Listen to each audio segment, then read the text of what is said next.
Naging isang trainee na hukom ako sa impyerno. Ngunit ang unang kasalanan na aking haharapin ay si Zulong Yingzeng. Dahil sa kabila ng pagwawagi ng Zulong sa 6 na kaharian at pag-ugnay ng lupaing Huaxia, maraming mamamayan ang namatay dahil sa digmaan. Hindi nila maunawaan ang dakilang nagawa ng unang emperador sa pag-ugnay ng Huaxia. Kaya't nang makarating sila sa impyerno, nagkaisa silang magsampa ng kaso laban kay Yingzeng. Ngunit may mga kaluluwa ring sumusuporta kay Zulong. Naniniwala silang ang kanyang mga dakilang nagawa ay karapat-dapat ipasa sa mga susunod na henerasyon. Dahil dito, naging sobrang komplikado ang kaso. At ang pagkakakilanlan at posisyon ni Zulong ay sobrang taas at espesyal talaga. Kahit ang 10 palasyo ng impyerno ay walang sinumang daring maghusga. Kaya ang kasong ito ay tumagal ng libu-libong taon. Sa huli, sa patuloy na pressure mula sa langit, ang kasong ito ay nauwi sa aking bilang isang praktis na hukom. Ngunit hindi lang ako natakot kahit na napatawa pa ako. Ako'y tiyak na ang ating inang bayan na si Huba, ang dakilang dragon, ay hindi madaling malait ng inyong mga tao. Kaya't nagpa siya akong gawing live ang paghuhukom kay Huba sa 3 mundo. Ipapakita ko ang katotohanan at kasalanan ni Qin Shi Huang, ang isang emperador sa kasaysayan. Sa pamamagitan ng live broadcast, ipapakita ko ang kabuuan ng kanyang mga nagawa at kasalanan. Para sa mga susunod na henerasyon ng ating mga anak na Chino, maaari nilang husgahan kung si Qin Shi Huang ay may sala o wala. Ngunit ang kaso ay napunta sa akin hindi dahil pinapaboran ako ng 10 palasyo ng impyerno, kundi dahil gusto nilang ipatong sa akin ang kasalanan bilang isang praktikal na hukom. Dahil kung sakaling mali ang paghusga, ang magiging kapalaran ng hukom ay ang tuluyang pagkawala sa sirkulo ng 6 na daigdig. Kaya nang mapunta sa akin ang tungkuling ito, una akong nakaramdam ng pagkalito, at pagkatapos ay tinanggap ko ng kalmado ang gawain na ito. Dahil ako ay isang tagapagmana ng China, alam ko na ang dakilang gawa ni Qin Shi Huang ay magtatagal magpakailan paman. Kaya kahit na kailangan siya ay husgahan ng publiko, nais ko pa rin na makamit niya ang patas na paglilitis. Habang iniisip ko kung paano haharapin ang kasong ito, biglang pumasok sa isip ko ang tunog ng sistema. Na-detect ang malapit ng husgahan na emperador ng walang hanggang panahon, Yingzeng. Nakabit ang sistema ng pinuno ng hukumang pinakamataas. Nang marinig ko ito, bigla akong natuwa. Dumating na ba ang aking gintong daliri? Pagkatapos, sinabi sa akin ng sistema na basta't matagumpay kong mahahatulan si Yingzeng, ay bibigyan ako ng pagkakataong pumili ng 3,000 piraso ng daan. At bibigyan pa ako ng bagong starter pack. Demonic Sound of the Underworld. Ang Demonic Sound of the Underworld na ito ay makapagbibigay sa mga banal. Ang mga Diyos sa ilalim ng hangganan ay natatakot. Nang marinig ito, pinikit ko ang aking mga mata. Agad kong sinimulan ang paghahanda para sa proseso ng paglilitis. Sa oras na ito, si Yingzeng ay malapit ng litisin. Ang balita ay kumalat na sa ilalim ng lupa. Sa isang iglap, ang buong impyerno ay nahulog sa kasayahan. Sangkatutak na mga kaluluwa na namatay sa ilalim ng pagkakaisa ng Huaxia ay sumisigaw. Nang lumabas ako mula sa Yamahol, marami pang mga kaluluwa ang nagbanta sa akin na dapat higpit na imbestigahan ang lahat ng kasalanan ni Yingzeng. Pinili kong huwag pansinin yon. Bilang unang emperador ng Huaxia, si Zulong, hindi ko papayagang bastusin siya ng basta-basta. Sa sandaling iyon, isang espiritu na nakasuot ng madilim na pulang balabal, si Zongqi ang biglang humarang sa aking daraanan. Pagkatapos ay nagsalita siya mula sa kanyang mataas na posisyon. Bata, alam mo ba kung sino ang nagmamasid sa kasong ito? At sino ang tumulong sa pagsusuri? Matapos kong marinig ito, bahagyang naguluhan ako. Hindi ko alam kung ano ang tinutukoy niyang tulong sa pagsusuri. Pagkatapos mag-isip ng ilang segundo, nagtanong ako. Ang kabataan ay isang trainee na hukom. Hindi ko alam kung ano ang ibig sabihin ng pangalawang tagasuri ayon kay Senior Zongqi. Nang marinig ito, tumango si Zongqi. Natuwa siya sa aking hindi mapagmataas at hindi rin mapagpaubang tindig. Pagkatapos ay seryosong nagsalita siya. Sa pagkakataong ito, darating ang mga kilalang kilala at may pangalan sa 3 mundo para mag-obserba sa paghusga. Kaya bukod sa pangunahing tagasuri, magkakaroon pa ng ilang pangalawang tagasuri. Nang marinig ko ito, tumango ako. Isang napakalaking bagay ang paghusga kay Zulong. Normal lang na may mga bigating tao na nagmamasid. Ngunit nang marinig ko ang 3 pangalan ng mga tagasuri, nagbago agad ang aking mukha. Dahil sinabi sa akin ni Zongqi na ang mga namamahala sa pagsusuri ay si Amaterasu at Susanoo mula sa Inazuma at si Hades mula sa Gresya. Matapos marinig ang sinabi ni Zong, naramdaman ko lang ang walang katapusang galit. Karapat-dapat ba ang mga barbaro na humatol sa ating dakilang dragon ng China? Ngunit nang kumalma ako, pakiramdam ko ay ayos lang ang sitwasyon. Sapagkat ang mga barbarong Diyos na ito ay mga hurado lamang. Ang punong hukom ay ako pa rin. Nang makita ni Zongqi na mabilis akong nakabawi ng loob, tumango siya ng may kasiyahan. Dumating siya para pigilan ako, para ipaalala na seryosohin ko ito. At huwag gawing biro. Nang makita niya ang galit kong reaksyon, napawi ang kanyang pag-aalala. Sigurado siyang mapagkakatiwalaan ako. Pagkatapos ay kusang loob na inalis ni Zongqi ang hadlang sa aking daraanan. At habang pauwi ako, naisip ko ang isang napakagandang plano. Iyan ay ang live streaming ng 3 mundo sa panahon ng paghuhukom. Upang makita ng langit, impyerno at tao. Ang live na paghuhukom na ito, dapat malaman na ang mga modernong inapo ng Huaxia ay hindi gaanong may galit kay Qin Shi Huang. Kahit na itinuturing pa nga nila siyang kaakit-akit na ninuno. At ang daan-daang libong kaluluwa sa impyerno ay may mga inapo rin. Lalo na kung ikukumpara ang bilang. Ang impyerno at langit ay hindi. Siguradong mas marami sa isang kalahati ng mundo. Sa panahon ng paghuhukom, ipapakita ang tama at mali ni Yingzeng. Kaya't dapat hindi mahirap na linisin ang kanyang pangalan. Nang maunawaan ko ito, agad akong napuno ng tiwala. Susunod, kailangan ko lang ayusin ang live na broadcast sa mundo. Sa mga susunod na araw, gamit ang mga benepisyo mula sa hukom sa Nilikha ng tao ang isang ganap na bagong pagkakakilanlan. Mabilis kong ginamit ang aking kakayahan sa pera upang malutas ang problema sa live streaming sa mundo. Nagamit ang paraan ng pag-uusap mula noon hanggang ngayon upang itago ang tunay na paghuhukom at ipakita ito sa mga mortal na manonood sa pamamagitan ng live na programa. Nang malaman ng 10 hari ng impyerno ang tungkol dito, huli na. Dahil ang paghuhukom ay opisyal nang magsisimula bukas. Mabilis na dumating ang ikalawang gabi sa ganap na alas 8. Malapit nang magsimula ang programang usapan ng nakaraan at kasalukuyan. At puno na ng mga dakilang immortal ang upuan ng pagdinig sa ilalim ng lupa. Kahit na may mga antas ng banal na narito, lahat sila ay labis na nagtataka sa pagdinig na ito. Dahil ito rin ang kanilang unang pagkakataon na makatagpo ng ganitong uri ng live na broadcast.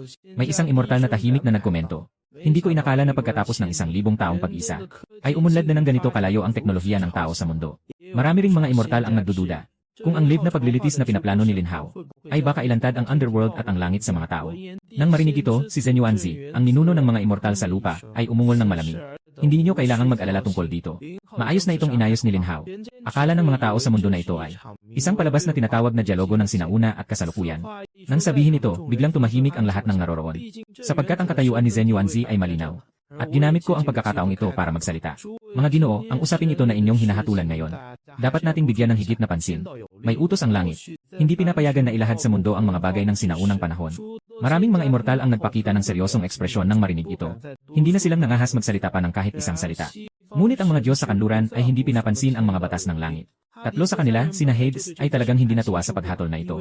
Dahil ang paraan ng live broadcast ay parang binabawasan ang kanilang presensya. Dapat malaman na sa kanilang sariling. Ang bansa ay itinuturing na isang iginagalang na Diyos. Nang makita si Inzeng, ang tatlong banyagang Diyos ay ayon sa kaugalian ay kailangang magbigay ng kanilang opinyon.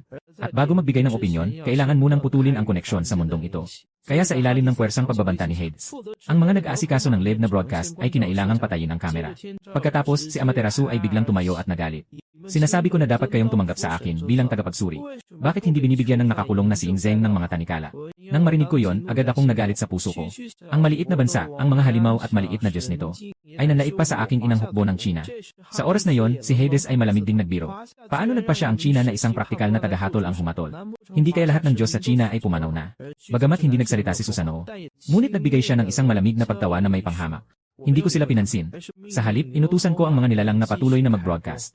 Dahil alam kong kailangan munang takutin ang 300 kapatid upang maayos na magpatuloy ang live stream. Kaya't huminga ako ng malalim at diretsong sumigaw sa tatlo ng mga salitang madilim. Sino sa inyo ang punong hukom? Ako pa rin ang punong hukom. Isang maliit na Diyos lang, hindi pa rin mapapatahimik ang hukom na ito. Pagkatapos ng mga salita, sabay-sabay na dumugo ang bibig ng tatlong banyagang Diyos. Sa pagyanig ng mahiwagang tunog ng kadiliman, agad silang nasaktan ng malubha. Ang mga hukom ng 10 hukuman sa tabi ay nakaramdam ng ginhawa. Ngunit napansin din ang kakaiba. Bakit kaya ang trainee na hukom ay may mahiwagang tunog ng kadiliman? Lahat ng mga Diyos at demonyo ay nanahimik. Walang sinuman ang nangahas magsalita pa. Pagkatapos kong sumigaw, naramdaman ko ang labis na ginhawa. Pagkatapos ay kumaway ako sa mga toro at kabayong mukha. Nagpatuloy ang tatlong mundo sa pag-broadcast. Pagkatapos ay dumaan ang isang ulap ng mist. Lahat ng mga nanonood ay napunta sa palasyo ng Hari Kin. Ito rin ay espesyal na inihanda para sa mga manonood sa mundo. Sa huli, kung ilalabas ang live sa impyerno, hindi magiging maganda ang epekto. Kapag handa na ang lahat, bilang host ng programang kasaysayan ng sinaunang panahon, sinimulan ko ang live broadcast. Matapos basahin ng maayos ang script, gamit ang mahika, pumunta ako sa labas ng pasilyo.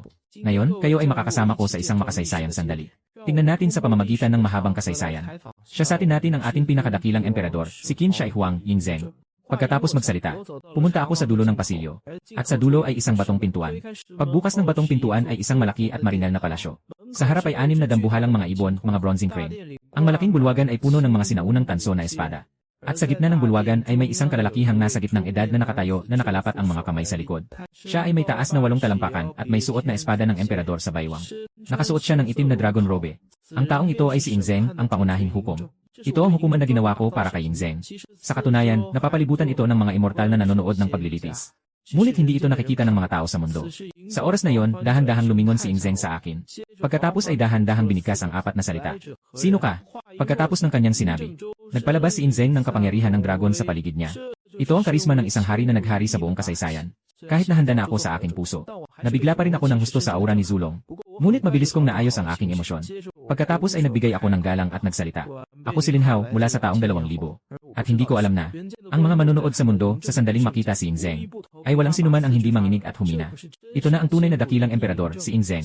Kahit nasa likod ng screen, sapat na ito upang magbigay ng takot sa puso. Mabilis na sumabog ang chat sa live stream. Saan ba talaga nahanap ang Ying Zeng na ito? Kaya niyang ipakita ang aura ni Ying Zeng ng napakalinaw. Ang programang dialog ng sinauna at makabago ay sobrang kahanga-hanga. Panoorin ko ito sa bawat episode mula ngayon. Ito ang eksaktong epekto na gusto ko, para makilahok ang lahat ng tao sa tatlong mundo sa paglilitis. Iyan ang pinakamalaking katarungan para kay Zulong. Sa pagkakataong iyon, dahan-dahang lumapit si Ying Zeng sa akin. Bawat hakbang niya ay parang ang buong bansa ay nanginig.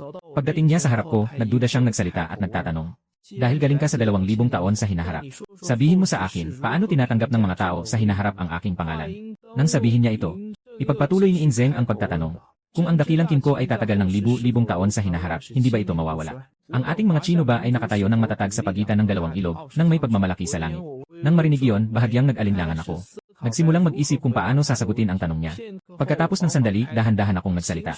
Si Qin Shi Huang, si Ying Zeng, ay namatay sa edad na 50. Sa mga susunod na panahon, inilarawan siya bilang isang malupit na emperador. Palagi siyang naglunsad ng digmaan at nagpatupad ng matitinding batas. Ang kanyang mga batas ay mahigpit. Nagtamo ng tagumpay sa pagpapalawak ng teritoryo, ngunit walang kakayahan sa pamamahala. Hindi nauunawaan ang pahinga ng mga tao. Ang pagsunog ng mga aklat at pagpatay sa mga iskolar ay labis na brutal. Ang pagtatayo ng mga palasyo ay nagpapahirap sa mga tao at nag-aaksaya ng yaman.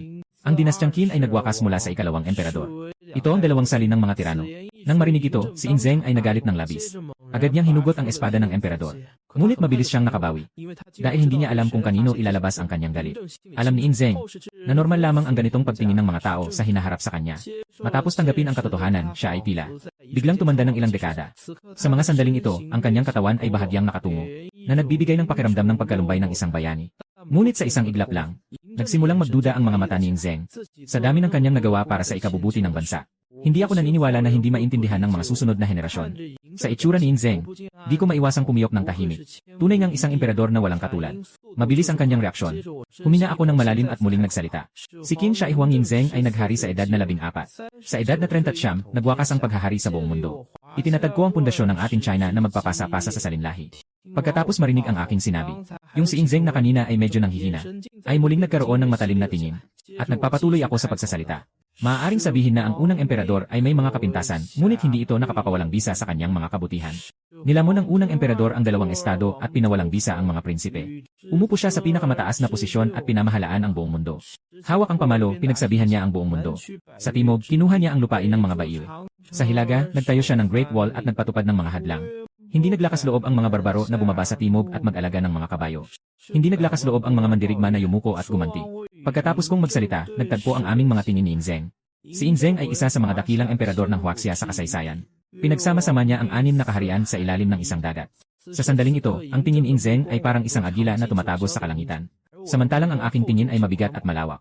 Kinakatawan nito ang kaluluwa ng mga susunod na henerasyon ng dakilang Huaxia. Kasabay nito, ang mga komento sa live chat ng programang pag-uusap ng sinauna at makabago ay biglang sumabog. Ang dalawang aktor na ito ay sobrang galing. Ang visual impact ay sobrang astig. Mas magaling pa rin ang aktor ni Ying Zeng kaysa sa host. Siyempre, kailangang ipakita ng aktor ang lakas ni Ying Zeng. Ito talaga ang program na dapat sumikat ng husto. Ang usapan mula noon hanggang ngayon ay mas kahanga-hanga kaysa sa mga sikat na walang kwentang variety show. Mas malakas ang impact kaysa sa mga walang kwentang show na pinapalabas ng mga bagets. Sa loob lang ng 3 minuto, mga manonood ay nanonood ng sabay-sabay. Umabot na ang bilang sa 10 milyon. At sa upuan ng mga tagapakinig sa lugar. Maraming mga Diyos ang labis na nasasabi. Bagamat sila'y mga Diyos na nabuhay ng ilang libong taon. Ngunit talagang nadarama ang kwento ni Ying Zeng. Nagsimula rin silang makaramdam ng pagmamalaki. At sa oras na ito, si Ying Zeng ay ganap na nakabawi ng tiwala bilang isang dakilang emperador. Muling nagtipon sa katawan ang kapangyarihan na karapat-dapat kay unang emperador. Pagkatapos ay nagsimulang magtanong siya. Pagkalipas ng 2,000 taon, may nakakaalam ba kung saan ako mahimbing na nakahinlay? Si Ying Zeng ay labis na naintriga kung natuklasan na ba ang kanyang libingan. Doon nakatala ang kanyang buong buhay at mga tagumpay. Nang marinig ko ito, buong puso akong sumagot. Ang iyong libingan ay nasa ilalim ng bundok-li. Maraming libong mga terracotta warriors ang nagbabantay araw at gabi. Ang iyong libingan ay maliwanag hanggang sa kasalukuyan. Ang Mercury ang nagsisilbing takip ng kabaong habang nag-ikot sa buong China. Matapos mapakinggan ni Ying Zeng, umiti siya ng may kaluwagan. Lubos niyang ikinalugod ang resulta. Pagkatapos ay nakatayo siya ng nakabukaka, nagwi-wave ng kanyang manggas. Nalaman ko na. Ano pa ang nais mong sabihin, supling mula sa 1,000 taon sa hinaharap? Ibinubulong sa akin ni Ying Zeng. Mula nang simulan ang paglilitis hanggang ngayon. Patuloy siyang sumasagot ayon sa aking ritmo. Ngayon ay kailangan ko na lamang magbigay ng bahagyang senyales. Naintindihan ko na ang ibig sabihin ni Ying Zeng. Pinipilit niyang paandarin ang paglilitis at ang mga palabas sa mundo. Kaya muli akong nagpakita ng paggalang kay Ying Zeng at nagsaludo. Ako si Lin Hao, may isa pa akong nais iparating. Ang mga mamamayang Chino sa hinaharap ay nagpapasalamat kay Shi Huang. Walang masama sa aking pagyuko kay Shai Huang. Dahil sa huli, ako rin ay isang inapo ng mga Chino. Ngunit sa mga mata ni Susanoo at Hades, mabilis silang nagalit. Dahil kanina, ginamit ko ang madilim na kapangyarihan upang takutin ang mga banyagang Diyos na ito. Ngunit ngayon, ako yumuyuko sa kaluluwa ng emperador ng China. Malinaw na ang pagkakaiba sa trato. Pero ang tatlong banyagang Diyos na ito ay matapang pa rin na magsalita. Sa isang banda, natatakot sila sa aking impyerno at kamatayan. Sa kabilang banda, sa loob ng hukuman. At pati na rin sa moral na Diyos na isang santo. Unang nag-isip si Qin Shai Huang Yingzeng sa kangumiti ng may pagmamataas. Ano pa ang maaasahan mula sa mga tao sa hinaharap? Sa puso ng mga tao sa hinaharap ako ay walang iba kundi isang malupit na tirano. Nang makita ko ang kilos ni Yingzeng, agad akong tumanggi. Iniisip ng mga tao sa hinaharap na ikaw ay isang mahina na hari. Ngunit ilan lamang iyon. Ang mga nakakaunawa sa kabuuan ay alam ang malawak na puso ni unang emperador Yingzeng. Iniutos ni unang emperador Yingzeng sa mga sundalo sa hangganan na kung may panganib sa Qin, bawal silang umatras pabalik sa palasyo. Ikaw ang emperador ng lahat ng panahon. Sinasabi noon na maaaring bumagsak si Qin ngunit hindi ang Huaxia. Ang katatagan ng lahing Huaxia ay dahil sa mga nagawa ni Shai Huang. Paano hindi magpapasalamat ang mga susunod na henerasyon?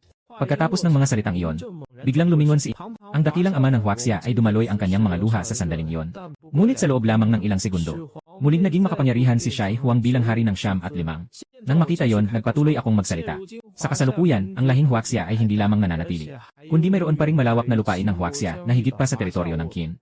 Nang marinig ito ni Yingzeng, bigla siyang lumingon at tumingin ng matindi. Ang kanyang tingin ay parang isang makapangyarihang dragon na sumusulyap sa Siyam na lalawigan, na nagdulot ng bahagyang panginig sa aking puso. Pagkatapos ay tinanong niya ako ng may pagdududa. Kabataan, sagutin mo ako ng totoo. Nananatili pa ba talaga ang Huaxia sa ngayon? Matatag kong sinagot ng may kumpiyansa. Nananatili pa ang Huaxia ngayon. Bagaman hindi mabigat ang tono. Ngunit para itong mabigat na martilyo na tumama sa dibdib ni Yingzeng. Ngunit hindi ito isang dagok, kundi tunay na kasiyahan at pagkasabi. Nagmumukhang humahanga rin ang mga langit na Diyos na nanonood. Kailangan kong aminin na si Yingzeng ay mas nagmamalasakit sa Huaxia kaysa sa kanila. Ang tunay na pagkilos ng isang emperador sa loob ng libu-libong taon ay nagdulot ng kahihiyan sa maraming Diyos. Ang direktor ng telebisyon na si Indalu ay hindi na mamalaya na tumayo. Naisa nang magsalita. Ngunit tumawag ang pangkat ng pag-edit sa likod ng eksena. Ang channel ng pilot program ay labis nang nag-operate. Diretso bang isasara o bibigyan ng mas maraming suporta sa daloy? Nag-isip si Direktor Indalu ng ilang segundo. Agad siyang nag-utos. Sabihin sa lahat ng teknikal na departamento. Ibigay ang lahat ng kontroladong daloy at terminal. Nasuportahan ang programang usapan noon at ngayon, na may pinakamalaking suporta. Sa paglabas ng utos na ito, lalong sumisikat ang programa ng dialogo ng sinauna at makabagong panahon. Mas maraming manonood ang dumadagsa sa live stream para manood. Kasabay nito, marami rin sa chat ang nagsabing napaiyak sila habang nanonood.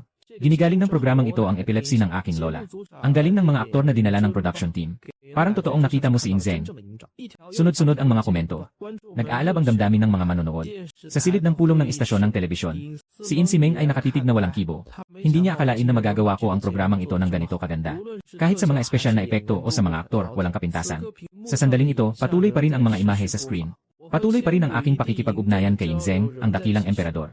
Susunod, dahan-dahan kong ilalabas ang mga nagawa at pagkukulang ni Yingzeng upang magsagawa ng pinakamakatarungang paghuhusga. Matapos ang ganap na kalmado, muling nagsalita si Yingzeng. May tatlong tanong ako. Maari bang masagot ang mga ito ng mga nakababata? Unang tanong, ang pagkakaisa ng mundo ay nagsimula sa akin. Sa mga susunod na henerasyon, ganito pa rin ba? Mayroon bang nakababatang henerasyon na makakagawa muli ng aking lakas? May nakagawa na ba tulad ko? Pagkatapos ng salita, ang mga Diyos sa langit at mga immortal sa lupa sa paligid ay natakot sa kapangyarihan ng dragon na nagpakita ng takot sa kanilang mga mata. Tahimik na nilingon ni Yingzeng ang paligid. Pagkatapos ay binigkas niya ang pangalawang tanong. Pangalawang tanong, nais kong malaman kung may nakahanap na ng buhay na walang hanggan upang itatag ang pundasyon ng kaharian para sa mga susunod na henerasyon. Ang pangalawang tanong na ito ay nagdulot ng malaking alon. Si Yingzeng ay ngayon nakakulong ang kaluluwa sa ilalim ng lupa. Ngunit patuloy pa rin siyang nagtatanong tungkol sa mga mortal. Kung mayroong sinumang emperador na walang kamatayan, ito ay isang tuwirang pagharap sa kapangyarihan ng ilalim ng lupa. Ang tawag sa mga mortal ay mortal dahil kailangan nilang tiisin ang buhay, pagtanda, sakit at kamatayan. Kung may emperador na maaaring mabuhay magpakailanman, hindi na siya ituturing na mortal na emperador. At ang walang hanggan ay isang hamon sa yuma. Ang tanong ni Yingzeng ay malinaw na hindi iginagalang ang mataas na antas ng yuma. Tama nga, ang mga mata ng 10 hari ng impyerno ay puno ng kadiliman. Isinama ni Yingzeng ang reaksyon ng mga Diyos sa paligid. Ngunit bahagya lamang siyang ngumiti. Ang mga maliliit na Diyos ay hindi karapat-dapat sa kanyang pansin. Pagkatapos, muling nagtanong si Yingzeng ng ikatlong tanong. Ang mga mamamayang Huaxia na mahirap kalimutan hanggang sa Nine Nether. Kamusta ang mga mamamayan ng aking dinastya sa hinaharap? Matapos itanong ni Yingzeng ang tanong na ito, ang kanyang ekspresyon ay tila kalmado. Ngunit ang kanyang tingin ay matalim na nakatuon sa akin. Itinaas ko ang aking kamay at kumindat. Pagkatapos ay may lumitaw na isang mesa sa malaking bulwagan. Pagkatapos ay bahagya akong ngumiti at nagsabi, "Mangyaring maupo, unang emperador. Pakinggan mo ang aking sasabihin." Matapos umupo si Yingzeng ng dahan-dahan. Nakangiti siyang tumingin sa akin. Ang matalim niyang tingin ay tila tumatago sa akin at nakatutok sa mga immortal na nanonood. Samantala, muling nagpadala ng mga mensahe ang mga tagapanood sa mundo. Talagang karapat-dapat sa titulong emperador, ang tatlong tanong na ito ay mahusay. Kakaibang interesado ako kung paano sasagot si Lin Hao. At pagkatapos ng ilang sandaling katahimikan, muli akong yumuko kay Shai Huang. Tumayo ako ng tuwid. Humanga ako sa tatlong tanong ni Shai Huang. Pakiusap, patawarin niyo ako sa aking kawalang galang. Nais kong linawin ang mga bagay para sa 14 na milyong tao sa hinaharap. Nang marinig ito, agad na umupo ng tuwid si Inzeng. Hindi ko akalain na makakulong ako sa ilalim ng lupa sa loob ng 2,000 taon. At sa wakas, ang Huaxia ay mayroon ng 14 na milyong tao. Agad kong sinagot ang unang tanong. Nais malaman ni Shai Huang kung may mga tao sa hinaharap na katulad mo. Patawarin mo akong maging tapat. Ang mga tao sa hinaharap ay mas mahusay sa iyo ng 10 o 100 beses.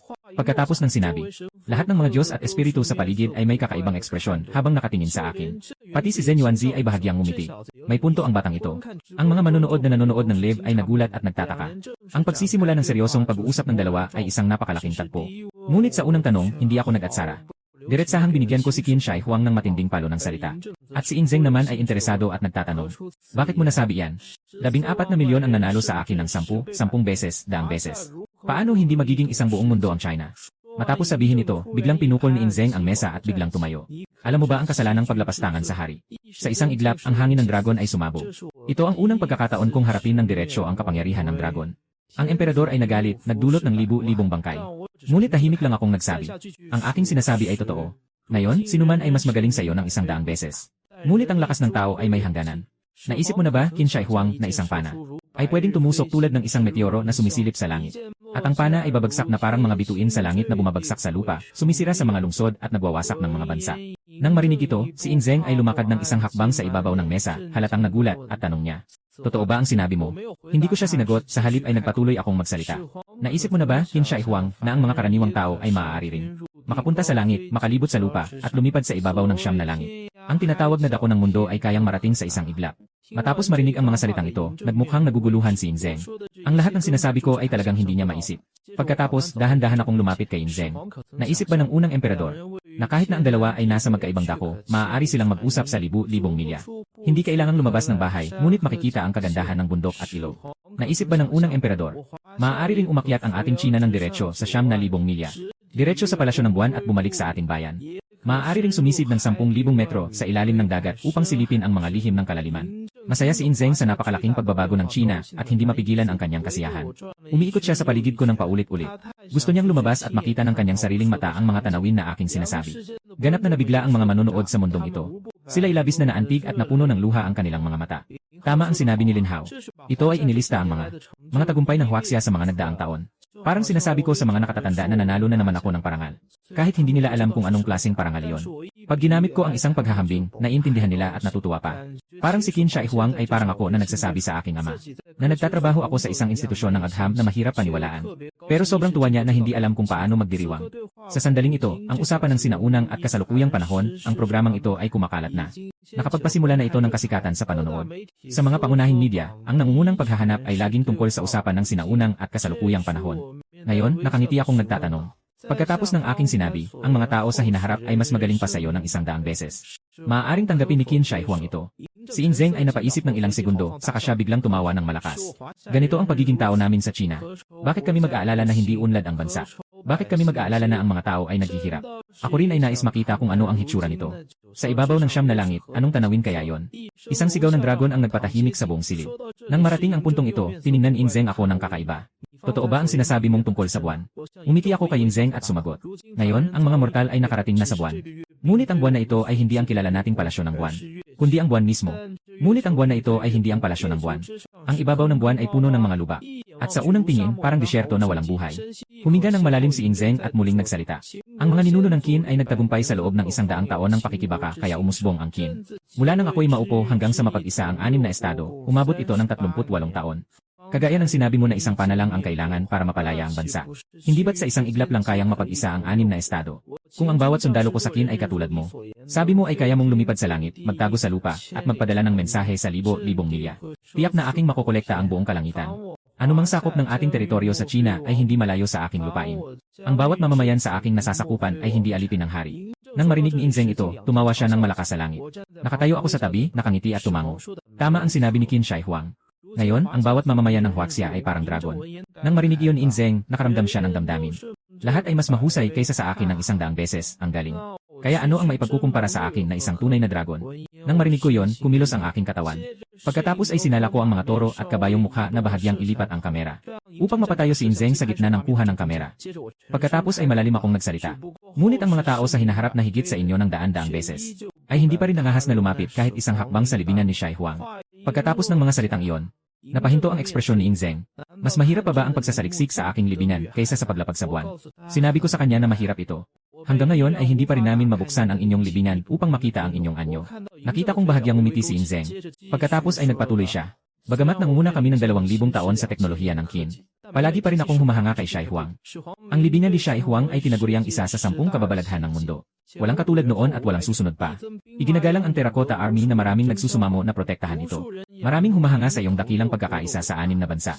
Kahit na nagbabago ang panahon at lumilipas ang oras, hindi pa rin nawawala ang mga yaman na iniwan sa agos ng panahon. Magkapareho ang chariot at ang wika. Ang Qin ang nagbuklod sa ating diwa ng China. Mas mahirap pang matuklasan ang libingan ni Qin Shai Huang kaysa sa pag-akyat sa buwan. Pagkatapos marinig ni Inzeng, hindi siya naging masaya gaya ng inaasahan ko. Mas lalo pang walang kasiyahan na inaasahan ko. Tanging tahimik lang siyang tinitingnan ako. Sa sandaling iyon, parang nalayo si Inzeng mula sa tatlong mundo, parang nasa meditasyon. Pagkaraan ng ilang saglit, humina siya ng malalim. Ako, sa buong buhay ko, alam ko na ganito ang magiging kinabukasan. Wala na akong pagsisisi. Pagkatapos, bigla siyang tumingin sa taas at mumiti. Kahit na ang mga tao sa hinaharap ay maaaring pumasok sa langit at lupa, hindi nila makikita ang aking tunay na anyo. Ako si Inzeng, walang pagsisisi sa aking mga ninuno at walang pagsisisi sa mga susunod na henerasyon. Sa pagbigkas ng mga salitang ito, ang mga Diyos at Espiritu sa paligid ay nagtinginan. Si Shashen Baiki ay nakasandal sa kanyang baba, ipinagmamalaki si Inzeng. Si Erlang Shenyang Jayan ay nasa gitna ng mga mahika. Bagaman hindi niya maaninag ang kanyang ekspresyon, ngunit makikita pa rin ang kanyang hindi pagkakasiyahan. Marami pang iba sa mga Diyos ang labis na nagagalit. Ikinulong ng 10 hari ng impyerno si Inzeng sa ilalim ng lupa ng ilang libong taon. Talagang sobra na yon. Ang mga manonood sa live stream sa mundo ng tao ay labis na naguguluhan. Sobrang nakabibighani ang epekto ng programang ito. Nakaka-inspire talaga. Kailangan kong aminin na ito ay kamakailan lamang. Pinakamagandang palabas sa loob ng mahigit 1 taon. Mula sa props hanggang sa mga artista, perpekto lahat. Sa panahong ito sa istasyon ng telebisyon, si Yin Simeng ay nagmungkahi pa nga. Naitaguyod ako bilang pangunahing host. Dahil nalutas ko ito gamit ang pera. Kaya ang mga tao sa istasyon ay hindi masyadong umaasa sa palabas na ito. Ngunit sino ang akalaing sa loob lamang ng ilang minuto ay umabot na sa 30 milyong nanonood online. At sa oras na ito, naisip ko na kung paano sasagutin ang pangalawang tanong ni Shai Huang. Tinanong ni Shai Huang kung may nakatagpo na ba ng buhay na walang hanggan at pundasyon para sa libong henerasyon. Ang aking sagot ay, walang sinumang pinuno ng Huaxia ang maaaring mabuhay magpakailanman. Nang marinig ito ni Inzeng, unti-unting nanghina ang kanyang mga mata. Dapat malaman na ang mga ninuno ay labis na nagnanais ng mahabang buhay. Nakita ito, agad akong nagdagdag. Ngunit mayroong nakagawa ng pangmatagalang pamana. Pagkatapos ng mga salitang iyon, biglang itinaas ni Inzeng ang kanyang ulo at nagtanong, sino ang may ganitong tagumpay? Ngumiti ako ng bahagya at itinuro ang ninuno sa harap ko. Ang China ay may pangmatagalang pamana. Ngunit hindi ito ang itinayo ninyo. Pagkatapos ay hinawakan ko gamit ang 2 kamay. Biglang lumitaw sa harapan ko ang isang ulap ng usok. Sa loob ng usok ay may eksena ng pagkakaisa ng unang emperador ng Qin sa 6 na kaharian. Sumunod ang labanan ng Chu at Han. 3 kaharian na naghari. Kaguluhan ng Sui at Tang. 5 dinastya at 10 kaharian. Huling-huli si Zhui Wanzhang sa pagtatayo ng China. Ang kapangyarihan ng dinastyang nagtagal ng libu-libong taon ay bumalik sa katahimikan sa loob ng ilang segundo. Matapos mawala ang hamog na puti, tanging 2 na lang ang nakatayo sa loob ng maluwang na dambana. Pagkatapos ay nagsalita ako. Ang di mabilang na salinlahi ay may ganitong pundasyon mula pa noong unang panahon. Ngunit ang pundasyong ito ay naipasa mula sa inyo at sa inyong mga supling. Ang pundasyong ito ay hindi lamang para sa isang angkan o isang pangalan. Hindi rin ito tungkol sa isang bansa o isang lugar lamang. Lalo na hindi ito tungkol sa isang panahon o isang henerasyon lamang. Ang walang hanggang pundasyon ay ang ating Huaxia. Ang ating Huaxia ay hindi kailanman nakalimot sa araw at gabi sa loob ng libu-libong taon. At hindi rin namin pinangahas kalimutan ang mga ninuno. Nakita ko si Inzeng na umatras ng isang hakbang, biglang itinaas ang braso at sumigaw. Itinatag ng mga ninuno ang makinang na sibilisasyon ng Huaxia. Paano kami magtatapang na dumisan ang pangalang Huaxia? Ang ating mga ninuno ay nagsumikap upang mabawi ang lupa mula sa mga barbaro. Hindi natin dapat kalimutan ito. Ang ating mga ninuno ay nagbuhos ng dugo at luha upang ipagtanggol ang bayan laban sa mga dayuhang kaaway. Paano tayo magtatapang na hindi mag-ambag sa sibilisasyong Chino? Sana balang araw ay maipagmamalaki natin ng buong puso na walang kahihiyan sa ating mga ninuno. Sa silid pulong sa mundo ng mga tao, pinupok ni Indalo ang mahabang mesa at palakas ang palakpak. Napakagandang pundasyon ng Banday ay ang Huaxia. Napakasilahis ng Huaxia. Ang chat sa live stream ay nag-umapaw din ng kasiyahan. Naiiyak na ako sa pakikinig. Iniisip ko ang sayang ng aking buhay. Talagang napapahiya ako sa mga ninuno. Gusto ko ngayong ilabas ang aking damdaming makabayan sa bintana. Pero natatakot akong malampasan ang tunog sa plaza. Matapos ang kalahating oras ng palabas, Nakalat na ang buong network sa usapan tungkol sa sinaunang at kasalukuyang panahon. Sa loob ng hukuman, patuloy pa rin ang aming pag-uusap ni Ing Zeng. Ngunit mas marami ang pagpapalutang at pagpapaganda. Lahat ay para sa huling tampok na palabas. Malinaw na ang aking layunin mula pa sa simula. Gamitin ang pag-uusap na ito upang magbukas si Ing Zeng ng live na hukuman bilang isang premyo. Pasaliin ang tatlong mundo ng langit, lupa at tao. Para mapadali ang paghahanap ng patas na kapalaran para sa mga ninuno at bayani natin sa hinaharap. Ang langit ay walang puso pero pinangangalagaan nito ang patas na karma. Ang impyerno ay sinusukat ang mga nagawa sa buhay at hinahatulan ang kaluluwa pagkatapos ng kamatayan. May mga taong maraming nasasangkot. Kahit ang impyerno ay kailangang sundin ang karma at direktang maghusga. Kaya maraming mahuhusay na tao ang naipapatay sa ilalim ng lupa nang hindi nasusunod ang hustisya. Ang mundo ng tao ang hindi ko pinakabinabalisa pero hindi ko rin pwedeng baliwalain. Hindi papayagan ng daan ng langit na makialam ang mga Diyos sa mga mortal. Kaya't ligtas ang mga mortal. Dahil dito, hindi magyayari na pilitin ng mga Diyos ang isang peking hatol. Kaya para makuha ang atensyon ng mga tao, kailangan kong ituon ng lubos ang aking pansin kay Ing Zeng. Kanina, ang sinabi ko ay tuluyang nagising kay Ing Zeng. Narinig ko siyang tumawa ng malakas patungo sa langit. Nais kong magtagal ang huwaksya sa lahat ng panahon. Kahit na lahat ng tao ay kalaban, ano ang masama dito? Hindi makikita ng mga mortal ang kaluluwa ng dragon sa Great Wall. Ngunit sa sandaling ito, nabuhay ang kaluluwa ng dragon. Pagkatapos, iniunat ni Ing Zeng ang kanyang kanang kamay at tinapik ang aking kaliwang balikat. Hindi ko pa alam ang iyong pangalan. Sa narinig, ako'y seryosong yumuko sa kanya. Ako si Lin Hao. Nakakatakot ang kabataan. Nakapagpahayag si Ing Zeng ng kanyang saloobin. Siyempre, nasiyahan ako sa hindi mapagmataas at hindi mapagpakumbabang saloobin ng pinakamagaling sa huwaksya. Pagkatapos, lumingon siya at nagtanong, "May sagot ka ba sa aking pangatlong tanong?" Matapos kong mag-isip ng kaunti, sumagot ako. Nais kong sagutin ang pangatlong tanong ni Shai Huang. Nang marinig ni Ing Zeng na kailangan kong sagutin ang tanong na ito, mukhang nagpakita siya ng awa sa unang pagkakataon. Ang pag-uwisa ng 6 na bansa ay tila napakalakas. Ngunit ang 4 na salitang ito ay sumasaklaw. Sa di mabilang na mga bundok ng bangkay at dagat ng dugo, pagkawasak ng pamilya. Bago umakyat si Ing Zeng sa trono, siya rin ay tumakas. Kaya't siya ang pinaka-nakakaramdam ng pinsala ng digmaan sa mga tao. Nais ni Ing Zeng na magtatag ng pamana para sa mga susunod na henerasyon. Gusto niyang itaboy ang Xiongnu palabas ng Great Wall. Kaya ang pasaning dinadala ng mga tao ay hindi magiging magaan. Kaya ang paghihirap ng mga tao. Aamin si Ing Zeng na marami siyang utang na loob sa mga tao. Kaya siya nagtanong ng linyang iyon. Kumusta ang aking mga nasasakupan? Pagkatapos kong magbigay galang, tumayo ako ng tuwid at nagsalita. Sagot kay Shai Huang, ang mga mamamayang huwaksya sa hinaharap ay magdurusa. Matapos marinig ito, umiti ng mapait si Ing Zeng. Kahit na nakawala na ang aking mga mamamayan sa akin, sila ba'y hindi pa rin nagdurusa? Ang kanyang pagkadismaya ay halatang halata. Huwag nang banggitin ang mga Diyos at Diyosa sa paligid na hindi nauunawaan ang aking sagot. Pati na ang mga mamamayang huwaksya na nasa aking bibig ay hindi nauunawaan. Kung ano ang ibig sabihin ni Lin Hao? Ano ng karapatan niya para sabihing nagdurusa kami? Paano siya makakapagsalita kay Qin Shai Huang tungkol sa paghihirap ng mga tao sa hinaharap? Hindi ba't masaya tayo ngayon? Si Lin Hao ay namangha sa akin buong gabi. Bakit ako nagkamali sa huling tanong? Dito, dahan-dahan akong sumagot. Tumingin sa kanluran. Nag-aalangan. Malungkot ang mga yapak ng Qin at Han. Libu-libong palasyo ay naging lupa na. Naghihirap ang mga tao. Tahimik kong sinabi. Hindi na nag-aalala ang mga tao ngayon tungkol sa kanilang ikinabubuhay. Hindi natatakot sa lamig o init ng panahon. Ang pagkain ay may tamang kulay, amoy at lasa. Ang tirahan ay naghahangad ng karangyaan. Nakakalito nga ang mga salitang ito kay Ing Zeng. Kung hindi nagugutom at walang problema sa damit, saan ang paghihirap ng mga tao? Pagkatapos ay malakas akong nagsalita. Kami, ang mga tao sa hinaharap, ay hindi nagugutom at walang problema sa damit. Ngunit kami ay nahihirapan dahil sa pagkontrol ng iba. Kaya't kami ay nagsusumikap at hindi tumitigil. Kami ay nahihirapan dahil sa pang-aapi ng iba. Kaya't kami ay nagsusumikap na palakasin ang aming mga hukbo at bumuo ng sandatahang lakas. Kami ay nahihirapan sa paghahanap ng kaalaman. Kaya't kami nagsusumikap na tuklasin ang hindi alam. Kami ay nahihirapan sa pagdanas ng pang-aapi ng aming mga ninuno. Kaya't kami sumisigaw na ang lakas ng kabataan ay lakas ng bansa. Kami ay nahihirapan sa pang-aapi ng mga banyaga. Kaya't ang natutulog na leon ay nagigising. Tinutok ko ng walang pag-aalinlangan ang aking tingin kay Ing Zeng. Tinanong ako ng unang emperador kung saan nagdurusa ang mga tao sa hinaharap. Ang mga susunod na henerasyon ng mga taga-huwaksya ay nagdurusa dito. Nang marinig ito, nagulat si Ing Zeng. Hindi niya inakalang ang mga susunod na henerasyon ay magdurusa rin dito. Maraming Diyos at Espiritu sa paligid ang nagpakita ng pag-amin sa kanilang kahihiyan. Sapagkat sa huli, sila rin ay mga Diyos ng huwaksya. Tanging si Baiki ang tumitig ng may pagtawa sa dalawang Diyos ng dada. Hindi inakalang ang mga tao sa paligid ay magiging sentro ng atensyon sa pagkain ng mangga. Sa isang iglap, nakaramdam sila ng hindi komportableng pakiramdam. Naging tahimik ang mga manonood sa mundo ng tao. Kasunod nito, ang mga comments sa live stream ay parang avalanche na bumabaha ng husto. Maaaring ituring na aklat-aralin ang sagot ni Lin Hao San. Walang katulad sa kasaysayan, walang susunod pa. Sabi niya kanina na mahirap ang mga tao. Alam ko na may kasunod pa siyang malakas na salita. Na ang mga ninuno ay nakaranas ng matinding pang-aapi. Kaya't sumisigaw na ang kabataan ay malakas, ang bansa ay malakas. Talagang ang pangungusap na ito ay nagising sa mga natutulog. Nahihirapan sa pang-aapi ng mga banyaga. Kaya't ang natutulog na leon ay biglang nagising. Ang pangungusap na ito ay parang kuryente sa aking katawan. Sobrang saya talaga. Sa mga sandaling ito, puno ng panghihinayang ang mga mata ni Ing Zeng.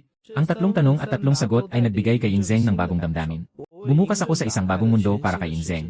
Nagbigay ng isang bagong entablado kay Yingzeng. Ngayon, hindi lang si Yingzeng ay muling nagkaroon ng sigla, kundi muling binuhay ang diwa ng dragon ng Great Wall. Tahimik ang paligid sa loob ng hukuman. Nakatayo si Yingzeng, ang isang makasaysayang emperador, harap ko. Ang mga comment sa live chat ay parang bagyong dumaan. Binabago ang bawat screen ng bawat tao. Akala ko pagkatapos panoorin ay matutulog na ako. Paano ba makakatulog sa ganitong nakaka-excite na usapan? Sa ilang pangungusap lang na ipaliwanag ni Lin Hao ang 2,000 taon ng paghihirap at kirot ng mga susunod na henerasyon. Sasabihin ko na si Lin Hao ay naging isang alamat sa laban na ito. Ngayon, umaasa na lang ako sa programang ito. Kung sino-sino ang mga dakilang tao sa likod ng eksena. Kung ganito ang kalidad ng mga susunod na programa. Pinapangako kong hindi ako mamimiss ng kahit isang episode. Malinaw ang malakas na tugon ng programa. Ang pag-uusap tungkol sa sinauna at makabagong panahon ay mabilis na naging kilala sa buong mundo. Pati ang mga tunay na eksperto sa kasaysayan ay nanonood. Isa sa kanila ay isang historiador na si Lu Weiguang, na umiiyak na. Ang matanda ay tinaguri ang nangungunang mananaliksik ng kasaysayan ng Huaxia. Ibinuhos niya ang kanyang buhay sa pag-aaral ng kasaysayan ng Huaxia.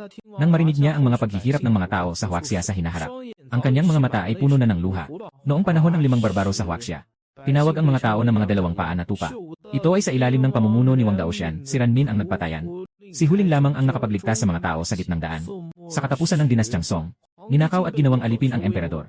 Mas masahol pa ang prinsesa kaysa baboy. Nangako ang mga tao ng daming na mamamatay para sa bayan. Matagal nang nagdurusa ang ating China. Ang China ay nagdurusa dahil sa pagkaalipin. Tayo ay magsisikap ng buong lakas ng walang tigil. Pinapalo ng matanda ang kanyang hita ng buong lakas. Sana ako na lang ang nakatayo ngayon sa harap ni Yingzeng. Sa oras na ito, nais lang ng matanda na palitan ako. At mahinahong ikwento kay Yingzeng ang 2,000 taong paghihirap ng kahariang dragon. Sa silid pulong ng sentrong istasyon, nayapoy ko rin ang buong sigla si Indalu. Biglang may pumasok sa silid pulong na malakas ang sigaw. Sa oras na ito, may 8 milyong tao ang nanonood. Walang duda, ang pag-uusap ng sinauna at kasalukuyan ay magiging paunahing sandata ng sentrong istasyon. At si Lin Hao ay magiging isang layunin ng suporta. Sa oras na ito ay alas 8:40 na ng gabi. 20 minuto na lang ang natitira sa programa. Kailangan kong muling pukawin ang damdamin ng mga manonood. Sa huling sandaling ito, at bigyan si Yingzeng ng pinakamakatarungang hatol. Sa loob ng hukuman, seryoso ang mukha ni Yingzeng. Napakakomplikado ng kanyang nararamdaman ngayon. Hindi ko pa naipaliwanag ng detalyado ang kahit anong bagay kanina. Ilan lang ang nasabi.